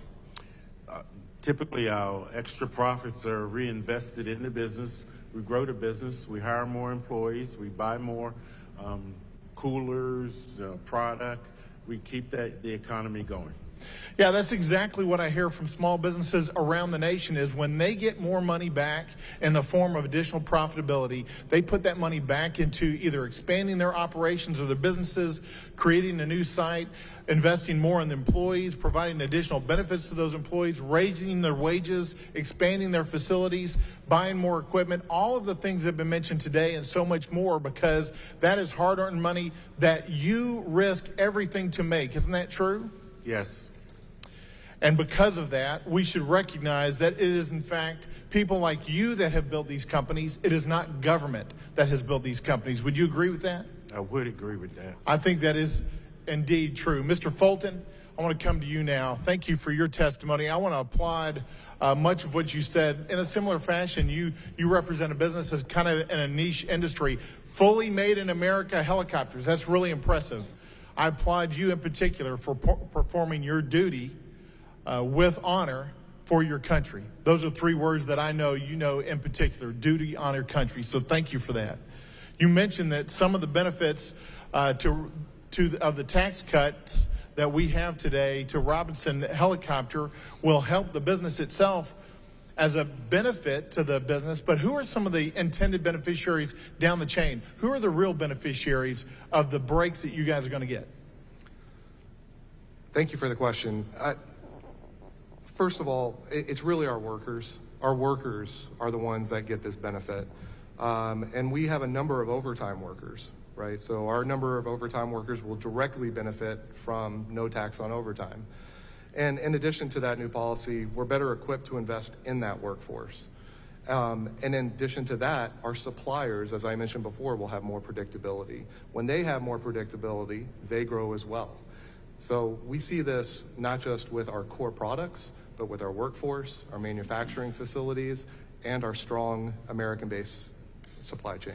And when you produce these newly developed helicopters, they're going to help with firefighting. They're going to help with California landowners who are facing those fires. They're going to help with military personnel that are engaged in battle across this world, because they're going to have more reliable equipment. Those are additional beneficiaries that are going to see as a result. We're going to see as a result of the One Big Beautiful Bill.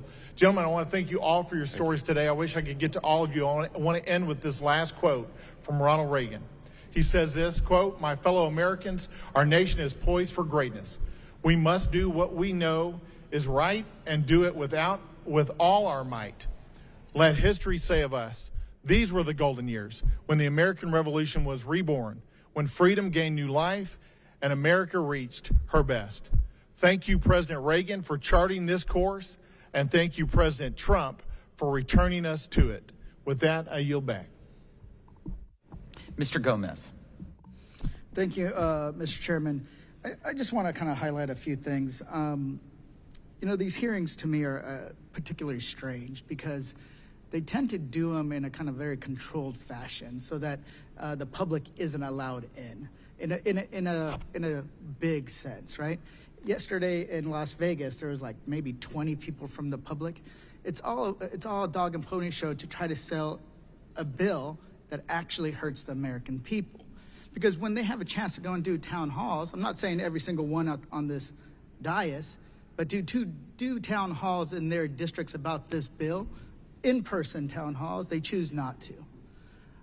I went to a district in North Carolina because that member of Congress, Republican, hasn't had a town hall since 2017. I went to David Valadeo's district up the street, and he refuses to do an in-person town hall. I went to another district in Orange County. I had 3 live town halls in my district, including a telephone town hall and including a Zoom town hall. Here's the thing. This is all a dog and pony show because they want to control it. But they also want to avoid the responsibility for making their decisions. That's why even this past week, they canceled votes because they refused to vote on an issue that they didn't want to piss off their base about. Mr. Chairman, I'd like to ask for unanimous consent to enter an article into the record. Speaker Johnson cuts short House business to avoid vote on releasing Epstein files. Without objection.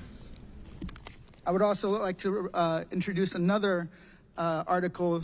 Johnson shuts down House early to block Epstein vote. Without objection. In the end, it's about being there to do the work. I even offered the chairman yesterday, hey, let's actually have a real hearing. We'll pick a district out of a hat randomly. We will divide the audience. You can 300 people, Democrat, Republican, Independent, and let's have a real debate about this bill. Because what they end up doing is cherry picking information to say how this hurts or doesn't hurt, how it helps or doesn't help different people. I understand that's how the game is played, but even our gentleman from Arizona failed to, even the Republican polling in that bill, in that article, is terrible. It's in the negative. So it's like saying, oh, you guys suck more than we do, but we suck as well, right, on the one regarding how Democrats poll. And then he leads off this provision about who it helps, this bill, in this article from the Wall Street Journal. It actually says, it says, first, some explanation. The charts look only at the law's tax provisions, not at its reduction to spending on programs such as Medicaid and nutrition assistance, which will tend to affect their lower income beneficiaries. Tariffs which weren't in the law aren't part of the calculations. We mostly compare next year's tax system with what would have happened if Congress did nothing. So it's a very different article. Mr. Kester, I get it. You want to keep more of your family and your farm. I get that. But that costs $250 billion over 10 years for that entire provision. You could have left it the same as it was, and you still would have been better off. At the same time, when it comes to the livestock industry, 45% of the people that work in the livestock industry are immigrants. But who is this administration going after? Immigrants. Mr. Huff, I'm assuming that you guys accept EBT, correct? Correct. Yeah, now they're cutting SNAP benefits that a lot of working people rely on that go to shop at your store, right? Go and shop at your store. So a bunch of us actually don't have a problem with the 199A provision. We don't. There was a debate amongst our side. How do we make it work? Mr. Fulton, Mr. Timmons, you guys talk about manufacturing, but 56%, according to the American Manufacturing Association, of all imports come to the United States to help manufacture things in our country are being, they're imported. They're going to be, tariffs are going to end up increasing prices. It's actually going to make manufacturing harder. So I agree with you that we got to do something to make sure that manufacturing thrives. Like deductions, we've been talking about that. We just have different ideas. Mr. Ra, I think that's how you say your name. We don't do dynamic scoring because it's insane. Because if we assume that this is going to do X, Y, and Z, say we pass a law and we're saying, hey, we're going to do tax cuts and that's going to create this much economic activity, when we are not certain, it's an irresponsible way to actually pass laws and budgets. That's not the way we do it. We should be doing static budgeting. Static.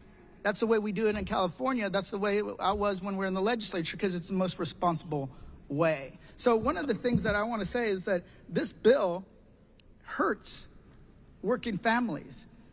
And in the end, no matter what is said here, the facts on the ground are going to speak for themselves. With that, I yield back. Mr. Estes. Thank you, Mr. Chairman, for organizing another round of field hearings. It's fitting that we're here today in the Ronald Reagan Presidential Library after Republicans passed the One Big Beautiful Bill. This historic legislation builds on President Reagan's legacy of lowering the tax burden on Americans so they can keep more of their hard-earned money.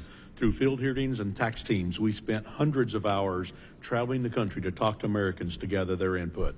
After years of work, the One Big Beautiful Bill will put America first, delivering immediate tax relief to small businesses, farmers, producers, and working families. Small businesses are critical to our economy and provide an honest living for Americans and their families. Ensuring our tax code is fair and encouraging growth is a priority to Republicans in Congress. A significant component of the One Big Beautiful Bill is the permanent extension and enhancement of the 20% small business deduction. With this deduction being made permanent, small businesses will be empowered to reinvest in their operations, hire more workers, and contribute to local economy. Small businesses will also benefit from the doubled small business expensing of $2.5 million because that will enable them to invest in their employees and grow their businesses. Part of ensuring generational growth in business, whether it's a shop in a small town or a family-owned farm in Kansas, we're making sure families aren't overburdened by taxes and government red tape. Our legislation also raised and made permanent the death tax exemption, which means family-owned businesses and farms will continue to be kept in the family instead of assets needing to be sold solely to pay taxes to the government. A key provision that Chairman Smith and I worked on was the permanent restoration of immediate expensing for domestic research and development, or R&D. Supporting American innovation and encouraging investment right here at home is critical. The R&D expensing provision expired in 2022, which discouraged businesses from investing in job-creating activity, and we saw a plummeting in the investment that was being made after 2022 expiration. Making this provision permanent will boost our economy and lead to more job growth. One of the things we can't lose sight of is that 3/4 of R&D spending are for wages. By giving companies certainty to invest in research here and in the United States, we'll see more manufacturing jobs and a stronger, more competitive America. Mr. Timmons, you've highlighted how critical innovation is to our manufacturers, especially given that they're responsible for 53% of all private sector R&D, even though they just make up 10% of the GDP. Can you speak on what kind of impact that has on the workforce? For instance, how many employees are you able to hire because of these investments in R&D? Well, thank you for the question, Mr. Estes. I think innovation is one of the great competitive advantages that we have here in the United States. And when that provision expired a few years ago, to your point, we saw a reduction in investments in research and development. Why is that important? Well, China has a 200% research and development tax credit for the investments made in that area. And I know the work that Mr. Moran does on that committee, or on the select committee, we have some very serious concerns about being able to compete with China. China simply doesn't view the world the same way we do. So I was very pleased that through your work and others on the committee, we were able to get that credit renewed. Thank you. Mr. Fulton, you've highlighted how the corporate tax rate and immediate expensing for research and development for equipment played a crucial role for Robinson Helicopter. Can you share your thoughts on how the new provision allowing immediate expensing of manufacturing facility costs will impact your company's growth and investment here in the United States? Thank you for the question. Thank you for your question. These provisions all capture the core aspects of what a manufacturer must do to compete. We must innovate new technologies, develop production, and deploy production processes for those new technologies. And then that follows with construction of facilities that can house the production processes for those technologies and the workers to actually run those machines. So the provisions really reinforce a fully coupled research, manufacturing, and marketing pipeline that allows us to be globally competitive with a 100% American-made product. Yep. Well, thank you. Without our work in Congress on the One Big Beautiful Bill, Main Street and rural businesses would have faced a 43.4% federal tax rate if the small business deduction expired at the end of this year. Now, small businesses across our nation will continue to operate and grow in their local community. With Republicans in Congress and President Trump back in the White House, businesses big and small are going to see growth in hiring, wages, and prosperity. We saw those results when TCJA was passed during President Trump's first term, and now in his second term, we've made many of those provisions permanent. As we move forward, we remain committed to cutting unnecessary spending, as we demonstrated with the first rescissions package last week. In tandem, the One Big Beautiful Bill's pro-growth policy, America is not only on the path to renewed strength, but will continue to be the very best place in the world to start, grow, and sustain a business. Thank you all for being here, and I yield back. Thank you. Mr. Smucker. Thank you, Mr. Chairman. I'd like to get back to a comment that Mr. Gomez made during his opening statement, alleging that Republicans have turned their back on the ideal that President Reagan had talked about in regards to immigration. He did a quote from the president that talked about the importance of immigration to America and how America is welcoming to immigrations. And I'd just like to say that during Trump's first term, there were 3,962,905 new lawful permanent statuses granted. So almost 4 million new immigrants came into the country. That, by the way, is about the same as during the Biden administration, about 1 million per year, and is about the rate that we're currently seeing right now. So the idea that Republicans have turned their back on immigrants is false, completely false, borne out by the numbers. And if you want to talk about securing the border, the American people know the importance of securing the border. They know the importance of ensuring that immigrants are coming here legally. Since we're talking about statements from Reagan, since we're here, I'd like to say this. This is a statement from Reagan. He said, "Trust the people. This is the one irreducible belief that separates our side from those who would make the government the all-providing shepherd of the people." I think that encapsulates the differences that you're hearing today from both parties in regards to this bill. Republicans believe in the American people rather than big government. Two other quotes. Reagan said, "We who believe in free market societies believe that growth, prosperity, and ultimately human fulfillment are created from the bottom up, not the government down." And then finally, last quote, "Fair and simpler taxes will mean that the American people will spend less time trying to outwit the tax collector and more time doing what they do best, earning money, creating jobs, and building the future of this country." I think it's also worth looking, since we're talking about Reagan, we were at the Reagan Simi Valley Ranch last night, saw where he signed the tax cut bill during his first term. And I know it's not an exact position, but I think there are parallels in history that we can look at.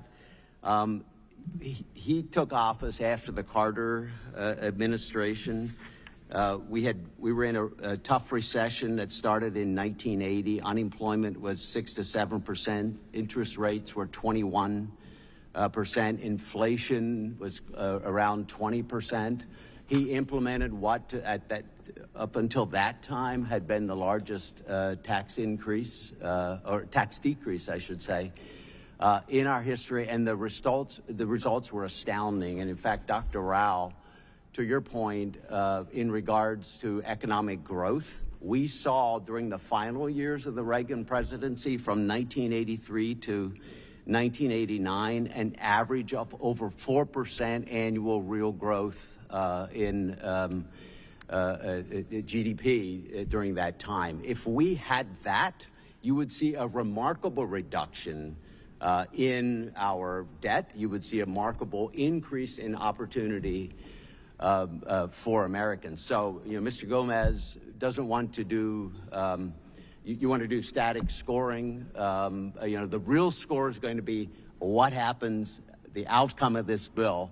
I'm confident that this will drive the prosperity. I think we're going to see the debt grow. But we can place a bet here, Jimmy, and we'll see who's right on that.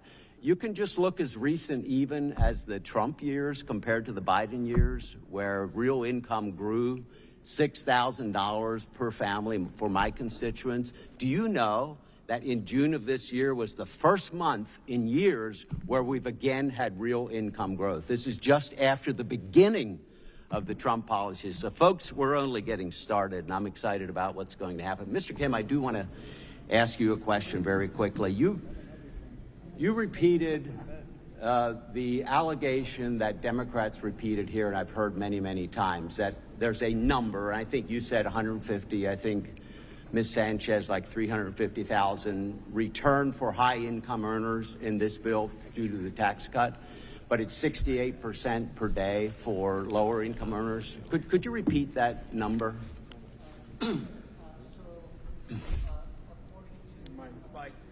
Sorry. So by 2027, the top 0.1% of income earners will receive an average of $309,000 in tax relief, while the average working class American will only receive 68 cents a day. And is it your policy, is it your contention that they should receive an equal amount in tax cuts, both of those individuals? It is my contention as a taxpayer that I'd rather my tax money go to the working class Americans and actually that they receive a higher proportion. But I really want to get down to this question because it's the core of the Democrat argument against this. If someone's paying $250,000 in taxes and they get a 10% tax cut, that would be $25,000, and someone else is paying $250 in taxes and they get a $2.50 tax cut, do you think that's unfair? I think America... They both got 10%. I think the American middle class was grown through a progressive tax system, and I think we need to get back to it. Do you know that the tax system has gotten more progressive since the Tax Cuts and Jobs Act? The top 10% now pay 72% of all taxes. If the argument you're making is true, it would be the most massive redistribution of wealth ever. If you think every individual in America should get the same amount of taxes back as a result of a tax cut bill with no regard for what they've paid in the first place, that it makes absolutely no economic sense. There is no economist that would agree with that would agree with the argument that you're making here. Congressmember, I'm not making that argument. I'm actually not talking about in actual amounts. I'm talking about proportionally. All right. Thank you, Mr. Smucker. Mr. Horsford. Thank you, Mr. Chairman, and to the ranking member. Mr. Chairman, I want to start by thanking you for hosting this hearing. I think your cause is right. I think getting the committee out of Washington and getting directly to the American people to hear about this bill is the right approach. Why? Because the more people hear about it, the more they don't like it. 2 to 1. They just don't like it. And the more that we can talk to direct individuals, whether it's in places like Las Vegas or here, we walk away understanding who this bill benefits and who it leaves behind. Professor, I understand that in your testimony, you argued that investment-driven growth translates into wage gains. But I want to correct the record from information that was presented by the chairman at yesterday's hearing. According to researchers from UC Berkeley and JCT economists, using a comprehensive analysis of W-2 earnings, they found that after the TCJA, wage increases flowed almost entirely to the top 10%. Worse, there were virtually no impacts for the bottom 90%. So while some businesses may have given temporary bonuses, the fact is that the broader economy did not see wage increases from tax cuts to mega corporations. That seems to be the playbook, though. Temporary pennies to the working people, permanent relief for billionaires and mega corporations. And research by JCT and the Federal Reserve found that 17% of the corporate tax benefits went to foreign investors and owners. The last tax law gave permanent relief to corporations and scraps to workers, and this new law doubles down on that same imbalance with permanent relief for billionaires, but only temporary provisions for workers. So, Professor, how can you square this up, and won't this just deepen income inequality? Thank you for the question, Congressman Horsford. Well, that study has a critical flaw in it, and that flaw relates to the methodology of the study, where they compare C corporations and pass-through entities in the same locality and industry. And the problem, and the reason you can't do that, is because those are integrated labor markets. Especially, those are integrated labor markets at the middle of the income distribution, the parts of the income distribution they're looking at, but not so much at the top of the income distribution. Okay. So thank you. So I dismiss that finding, and I disagree with its Professor, conclusions. Thank you. Yeah. I appreciate the point, but the result is what I'm talking about. And I asked you specifically how this will address income inequality. Well, this bill... I'm reclaiming my time. I can tell you how it's going to address it. No, it improves. It actually is... Professor, we have a very limited amount of time, so you dominating my time doesn't allow the opportunity for your question, which I asked and you did not answer. So now I want to talk about the fact that Mr. Estes had his R&D expensing permanency bill that I supported, and one that the chairman even worked on with the Wyden-Smith tax package. My concern is that there are severe economic and social costs in the way that some of these provisions were made permanent. The Penn-Wharton budget model finds that this law will increase the deficit by $3.2 trillion. Since I know that my Republican colleagues will ask, yes, Penn-Wharton did a dynamic score and noted slower economic growth, bringing the score to $3.6 trillion. Yale's budget lab projects that the bill would add $3 trillion. Even the Tax Foundation document that's cited today in your testimony agrees that this bill will push debt to GDP, weighing out investment. Mr. Chair, I would like to submit to the record scores from Penn-Wharton, Yale Budget Lab, and the Tax Foundation, as well as Brookings Tax Policy Center. Without objection. Thank you.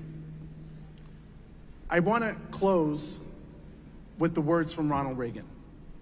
And he said in 1984, quote, "The most important thing the government can do is not burden the economy with excessive taxation, spending, and regulation.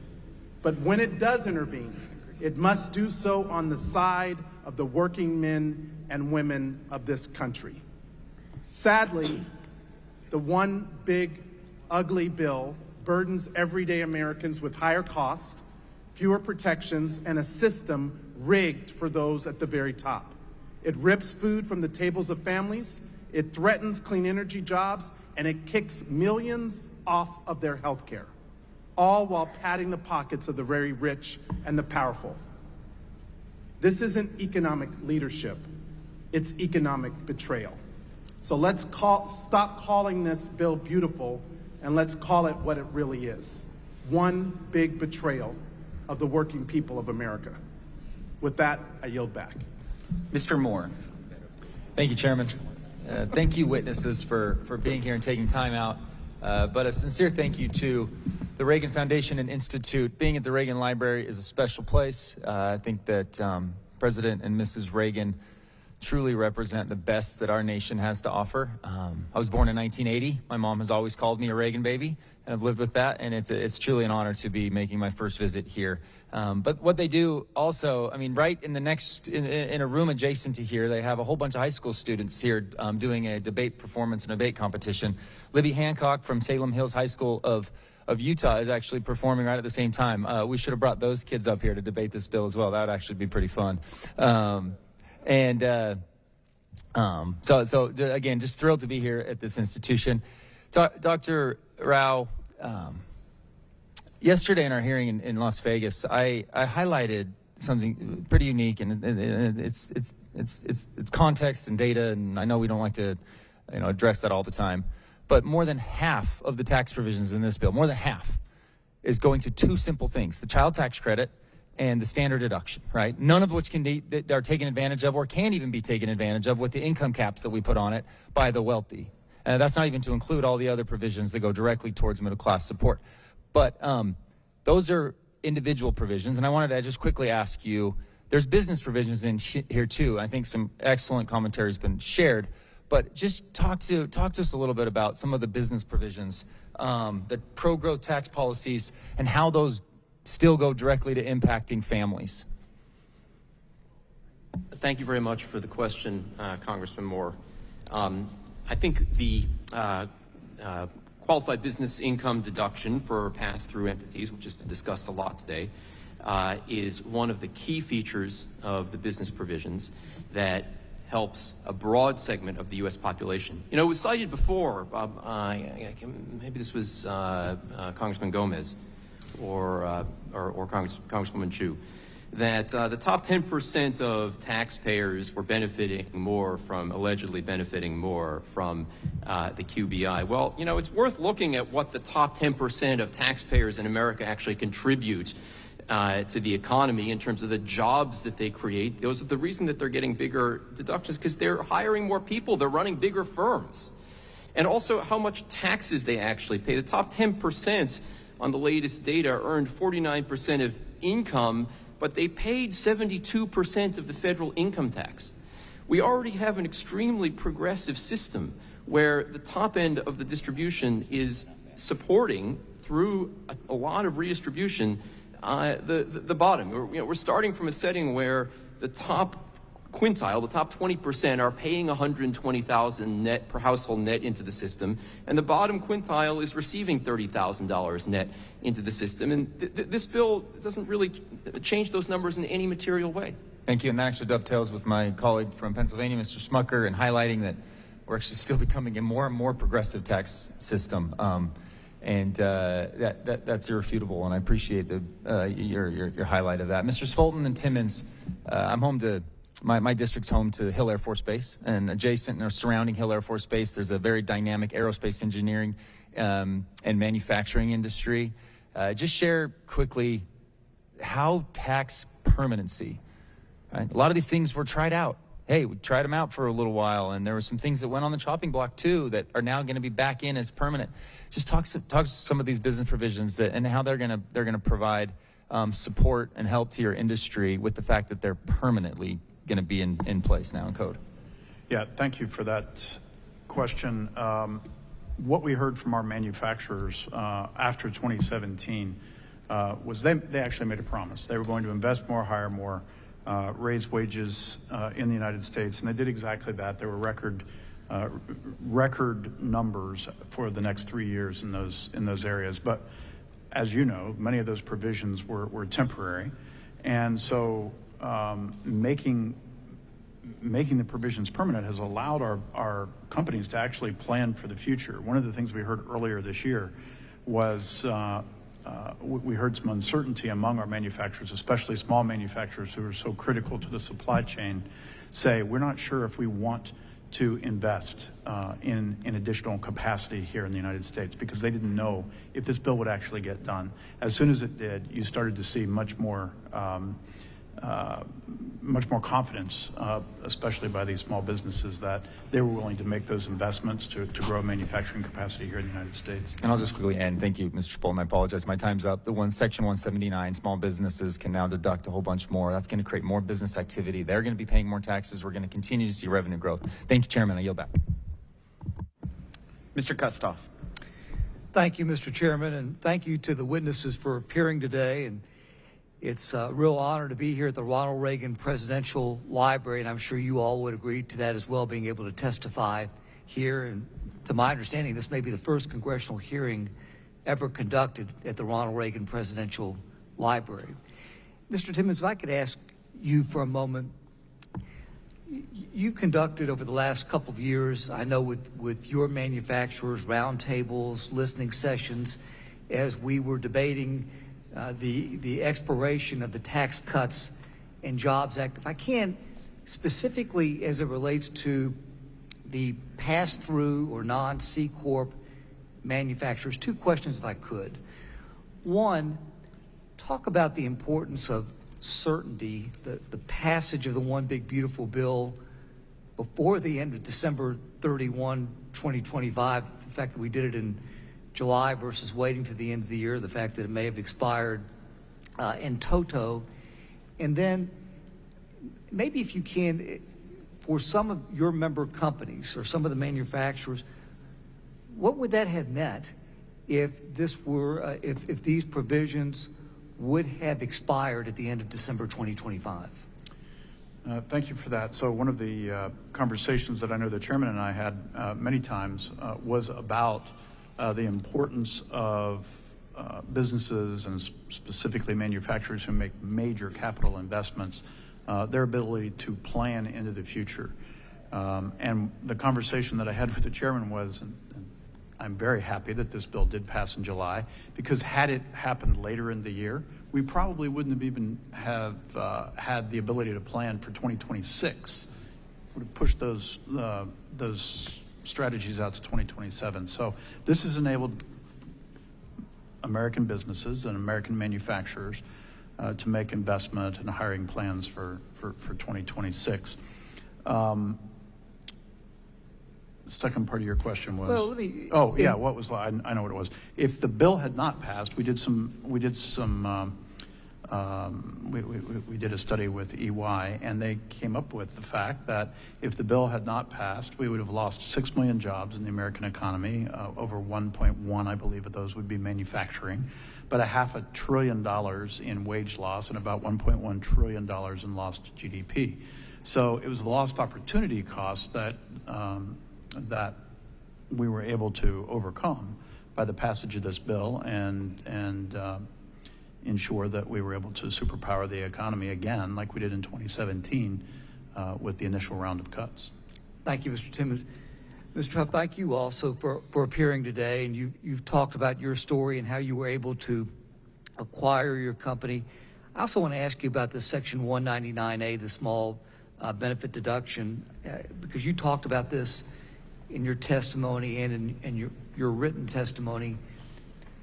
If we had not passed this bill and that had expired, what would that have meant to you? I mean, you talk about you've got some employees who have been with you for 20 years or longer. What would the expiration of Section 199A have meant to you, the small business deduction? Specifically, for me, if it had not been continued and made permanent, I would not be able to even consider, with my circumstances, losing money for the last 5 years, et cetera, to consider doubling the size of my store, my best store, and hiring employees. I mean, that's your point. If you can't expand, then you are not hiring employees. Thank you very much. Mr. Kessler, you talked about on a couple of different occasions the raising of the exemption for the death tax, what that meant to you. For a number of cattlemen across the country, and I represent a large ag district in Tennessee, pardon me for saying this like this, you can be asset rich and maybe not cash rich. If the exemption had not been raised, what would that have meant for the average cattleman if he or she had to face the state tax exemptions being lowered back to where they were prior to the enactment of the Tax Cuts and Jobs Act? Well, I can't overstate how significant that would have been because of the land values increasing across the whole country, let alone especially places like California, Colorado, New York, other places. Real estate values have increased so much, and you've got non-ag people that have successful businesses wanting to own a part of America, rural America, and so they come and pay over market compared to ag prices, and so it drives up the real estate values. And so to answer your question, having those exemptions lowered is so impactful to the breakup of a lot of family farms and ranches. And it's also bad for the environment. I haven't made that point yet today. When you start breaking up and fracturing farms and ranches across this country, that also hurts our environment, animal species, plant species. And that we don't talk about that part a lot, but it's also significant in addition to the ruination of family businesses. Thank you, Mr. Kessler. And thank you, Mr. Chairman. I'll yield back. Ms. Tinney. Thank you, Mr. Chairman, and thank you so much to the witnesses. And I really just want to thank the Reagan Library as well for hosting us. Mr. Moore might be the Reagan generation child, but I was so excited to vote for my very first presidential election for Ronald Reagan in 1980. And he's always been a particular idol of mine and also of my family. And I really think it's important to highlight, and I know everybody's been quoting Reagan, but there's so many wonderful quotes. The one I really meant the most to me, especially being a child of the 70s and 80s, is freedom is never more than one generation from extinction. And that's a great Reagan quote about freedom. And I think that's the contrast that you're going to see here on the dais, is the vision that we have of Reagan and see of Reagan with the hope of the American people and, yes, of immigrants coming here. And I think of my dad, who was a poor guy from New Jersey whose parents came to the United States as immigrants, who found his way, paid his way through college and law school, and became a Supreme Court justice in the state of New York.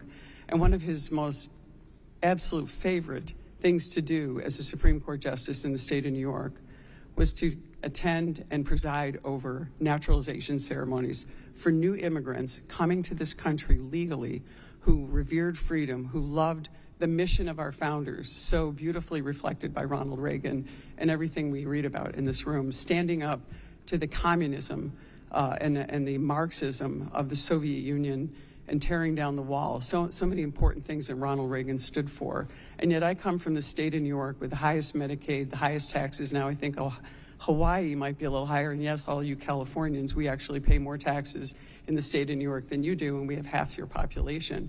We also spend more on Medicaid than you do by higher percentages than the population. We have more people who are ineligible, 8 million people on Medicaid in New York, and only 5 million actually meet federal eligibility standards. We just want to see Medicaid realigned and strengthened for the people who are truly needy and people in my communities. And that's what we're doing, because Medicaid isn't actually being cut. It's actually being increased by 20%. That's an increase, and only in Washington, D.C. would an increase be considered a cut. So these are really important principles coming from my state compared with, say, California, and the reflections of Ronald Reagan and what he saw for individual prosperity and empowering individuals and bringing them here to this country. And as a small business owner, this bill is really important to me. 95% of the people in my district in rural upstate New York, mostly farming communities, small manufacturing, go to work in a small business, not a big giant company. Most people are going to get a lot of the benefits from this. Probably 95% are going to get benefited from this bill. And it's just really important to note that we care about immigration and legal immigration, and making sure that we have people that want to come here and work and pay into our system. And I just wanted to actually point out a couple of things quickly, because a lot of people touched on things. But one thing I wanted, Mr. Timmons, maybe you could comment on this, and all of you have done a beautiful job today explaining your points. One of the most important things about this bill is you've talked about the One Big Beautiful Bill, full expensing, child care, tax incentives, small businesses. Can you comment on those benefits particularly? I was a single parent who had to go to work and had to rely on child care, and many of these things. These are going to be great for my district in upstate New York, and the highest tax residents, by the way, in the nation. Well, look, we have 400,000 open jobs in our sector, and anything we can do to incentivize the ability of individuals to enter the workplace, we embrace that. So the child care deductions are very important to our workers as well. I do worry, quite frankly, Congresswoman, that we have a fairly large gap between the number of jobs that are available in all sectors of the economy, but especially manufacturing, since it's the most productive sector, and the number of workers that we're able to attract. Now, we're trying to do our job in the manufacturing sector by inspiring the next generation of manufacturing workers, but we appreciate the work that you're doing. And just as an aside, on the subject of legal immigration, the NAM has a proposal called a Way Forward that would help repair the system that's in place right now, and we hope we can work with Congress to enact that proposal, because we believe, too, that immigration is absolutely vital to the lifeblood of this country. Thank you. I agree 100%. Legal immigration is going to be so important to building the economy of the future, and we believe in that as well, and I think that's the way to go. Not illegal immigration, not empowering cartels. I have the northern border of New York in my district where 90% of the people on the foreign terror watch list are coming across our northern border to take advantage of the lax laws in New York State and to take advantage of New York City, where they can live freely in a sanctuary city, now under duress from an actual Marxist anti-Semite who is leading the Democratic Party for the mayor of the city of New York, in the largest city in our nation, the driving economy in our nation. And now here we are in the Reagan Library, and a Marxist anti-Semite is leading the charge in our nation's largest city, in one of the most important cities in our nation. I think this is a sad state of affairs, and I revere the freedom of Ronald Reagan. And thank you all. It's grateful to be here. Ms. Fishbach. Thank you, Mr. Chair. Excuse me. I just wanted really quickly, I know that there's been a lot of comments that both sides are not being listened to, and I think from the applause at the beginning, obviously you can tell both sides are represented in the audience, and the chair very thoughtfully pointed out that there were clipboards that you could make your comments on, and I know that he does that because he wants to know, we all want to know what the audience is thinking, what people who took the time to attend the hearing are thinking, and he doesn't have to. It's not a requirement, and so he does it because he makes sure that those clipboards are out there so that he can hear from everybody who has taken the time to come to see. So I think it's an opportunity for all of us, and so I think that the charges and the comments that we are not hearing from both sides aren't necessarily accurate, because we spent a year traveling across the country, at least a year, traveling across the country, hearing from groups. Actually, Mr. Kester, I was thinking about, we went to the Scheffelbein farm. You might have heard of them. They're from my district. So, but, I'm not going to ask any questions because I know we're short, we're tight on time, but I just wanted, my district I border Canada, North Dakota, South Dakota. I have a huge district, very ag heavy, small businesses, middle income people, and this bill is so important to them. It really is. They benefit from many of the tax provisions. Those middle class families benefit from the tax provisions, the child tax credit, the standard deduction issues. But the small businesses, and like Representative Tenney pointed out, a lot of folks in my district work at small businesses, work at small manufacturers, family-owned manufacturers. So it is all of those fit together to make sure that our economy continues. And, businesses, 199A and the death tax exemption, I know we've talked about all these, but I will tell you, the farmers and people from the ag industry would come in and visit me for the last year. And you know what they always talked about? They always talked about 199A and the death tax exemption. Those were critical for them. And it's critical for the economy in my district and across the country to have those farmers succeed. And the one thing we don't talk about either, and I know we're focusing on taxes, but that a large portion of the Farm Bill was included in this bill. This bill is full of great things and we don't talk about all of them, but improvements to the crop insurance program, enhancement to reference prices for the price loss coverage and dairy margin. And so I just wanted to point out, because if I'm not the last one, I may be second to last, but there's so many good things in this bill that we aren't talking about, and I think that the tax incentives for both small businesses and for families, like those child tax credit, really are something that we need to promote and make sure that people understand how important those are to not only businesses but to our families in the middle class. And so I really think that I think we did a great job in finding out what was important to the economy, to people, to businesses, and putting it together, and to the farm for the farmers too. So, thank you, Mr. Chair, and I yield back. Thank you. Can I enter something into the record? Yes. Unanimous consent to enter a Turning Point memo article says, J.D. Vance, some Americans are more American than others, particularly those who fought in the Civil War, which I would ask, which side? Just provide that document to us. Without exception, without objection, submitted to the record. I have several questions. Mr. Kester, thank you for being here. We heard some comments earlier about the high price of beef that is in the stores. At $9 a pound, I think is what was said. $9.06. Could you tell me how much your live cattle sells for? Yes, it depends. We're in some value added programs, so it can range. We retain our calves, sell them as yearlings, and so they can easily, a 900-pound steer plus can make $3 a pound right now. Not $9, but $3? $3 per pound. Yeah. So roughly, $3,000 a head. So over the last 4 years, with inflation going up 22%, have you seen fertilizer prices go up? Oh, yes. Have you seen hay prices go up? Yes. Other feed prices go up? All prices have gone up. Wow.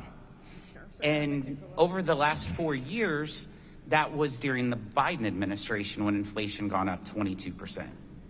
Yes. So I do want to point out,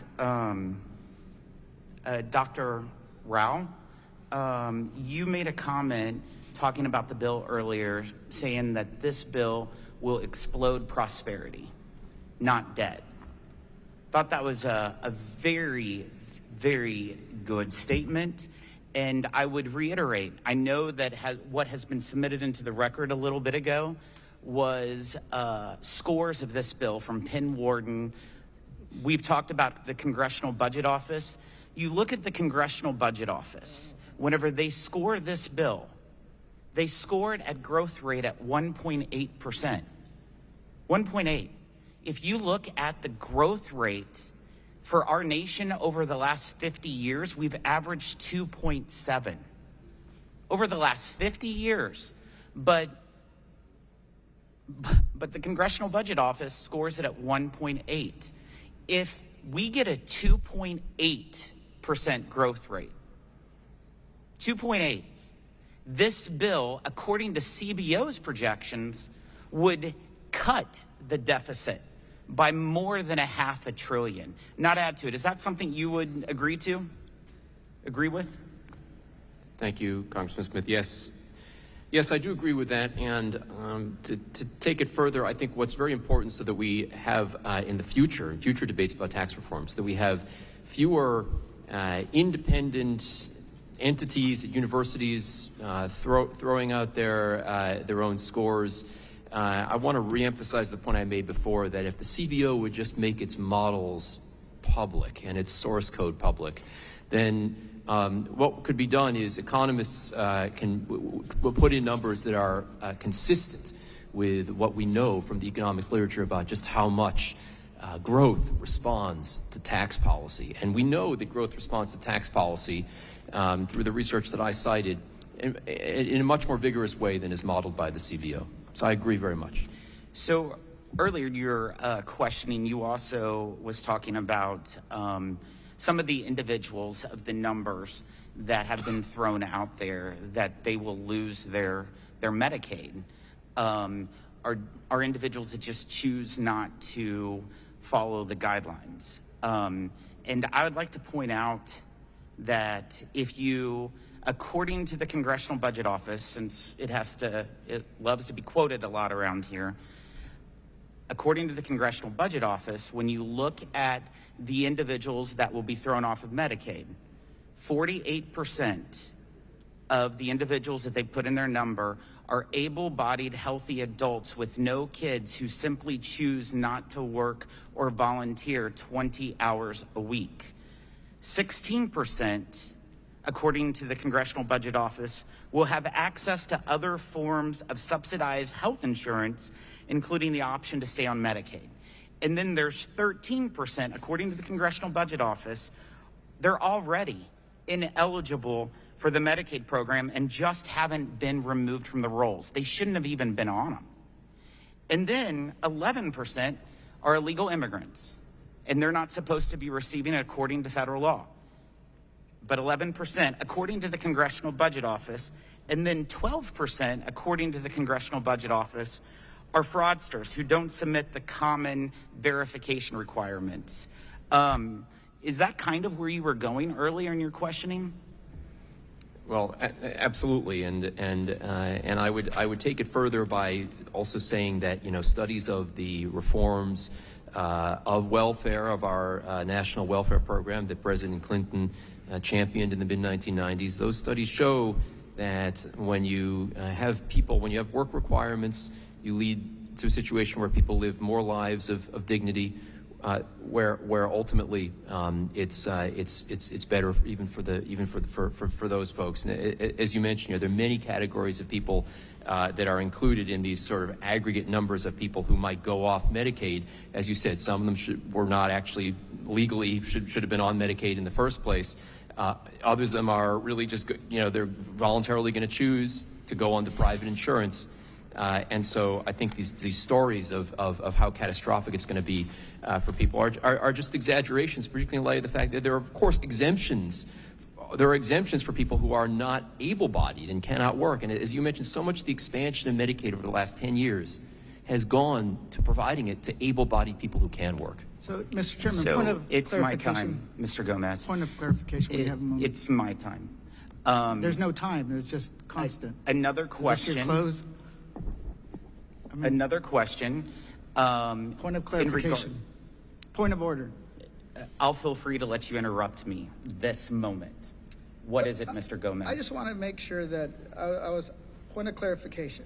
Clarify. So the Congressional Budget Office is only worthy when their information backs up your point, but is to be discounted if it doesn't back up your point. That's what you're basically telling everybody. You're correct? putting words in my mouth, so the clarification is wrong. I'm reclaiming my time. What I will say is there's numerous times that I disagree with the scoring of the Congressional Budget Office. Actually, more times than not, I disagree with their numbers. And I've challenged them because they were off by $1.7 trillion on the 2017 Tax Cut and Jobs Act. And $1.7 trillion being off is pretty big. It has a drastic effect. But if we're talking about CBO, I think it's also important, if you love CBO, CBO confirmed in their final analysis of the One Big Beautiful Bill, its anti-fraud provisions, in fact, lowers Obamacare premiums by 0.6%. So any comment saying otherwise, according to CBO, is just not true. And I also want to point out the expanded temporary Obamacare credits that have been mentioned earlier are untargeted, and they benefit making people more than 400% of the federal poverty line. So a family in Arizona making as much as $600,000 a year will receive subsidies under the Democrats' expansion proposal. It would cost $400 billion, but it's not in this bill. They talk about it, but it's not in this bill. We don't even touch it. It expires at the end of the year. So there's a lot of comments about the provisions of this bill not being popular. If you go by the different provisions, according to the Harvard poll that just came out in the last couple weeks, it's quite amazing. Like the no tax on tips, no tax on overtime scores over 65%. The child tax credit expansion. The child tax credit expansion is over 67%. The health savings accounts that we put in the bill was 76%. The Trump accounts, savings for individuals, was 65%. So I could just go on and on, but I just want to reiterate how much I appreciate the Reagan Library for hosting this event. I think it's extremely important for us to get outside of Washington to hear from people. These are filled hearings. It's the same thing as committee hearings. In Washington, they're not town halls. And so they're hearings outside of Washington, so it's easier for people to be part of a congressional hearing. And how we run them on field hearings is the same way that we've run them in Washington, D.C. And so I would like to leave with one quote before I close. We've been quoting Reagan a lot, and so I'd like to say a quote that I think is pretty good. Reagan said, "You can't be for big government, big taxes, and big bureaucracy and still be for the little guy." And that's how he served with the 1981 tax cuts, the 1986 tax cuts, and I just appreciate that. I want to thank the witnesses again for being here, for traveling out of your busy schedule to testify. This meeting will be adjourned. Thank you.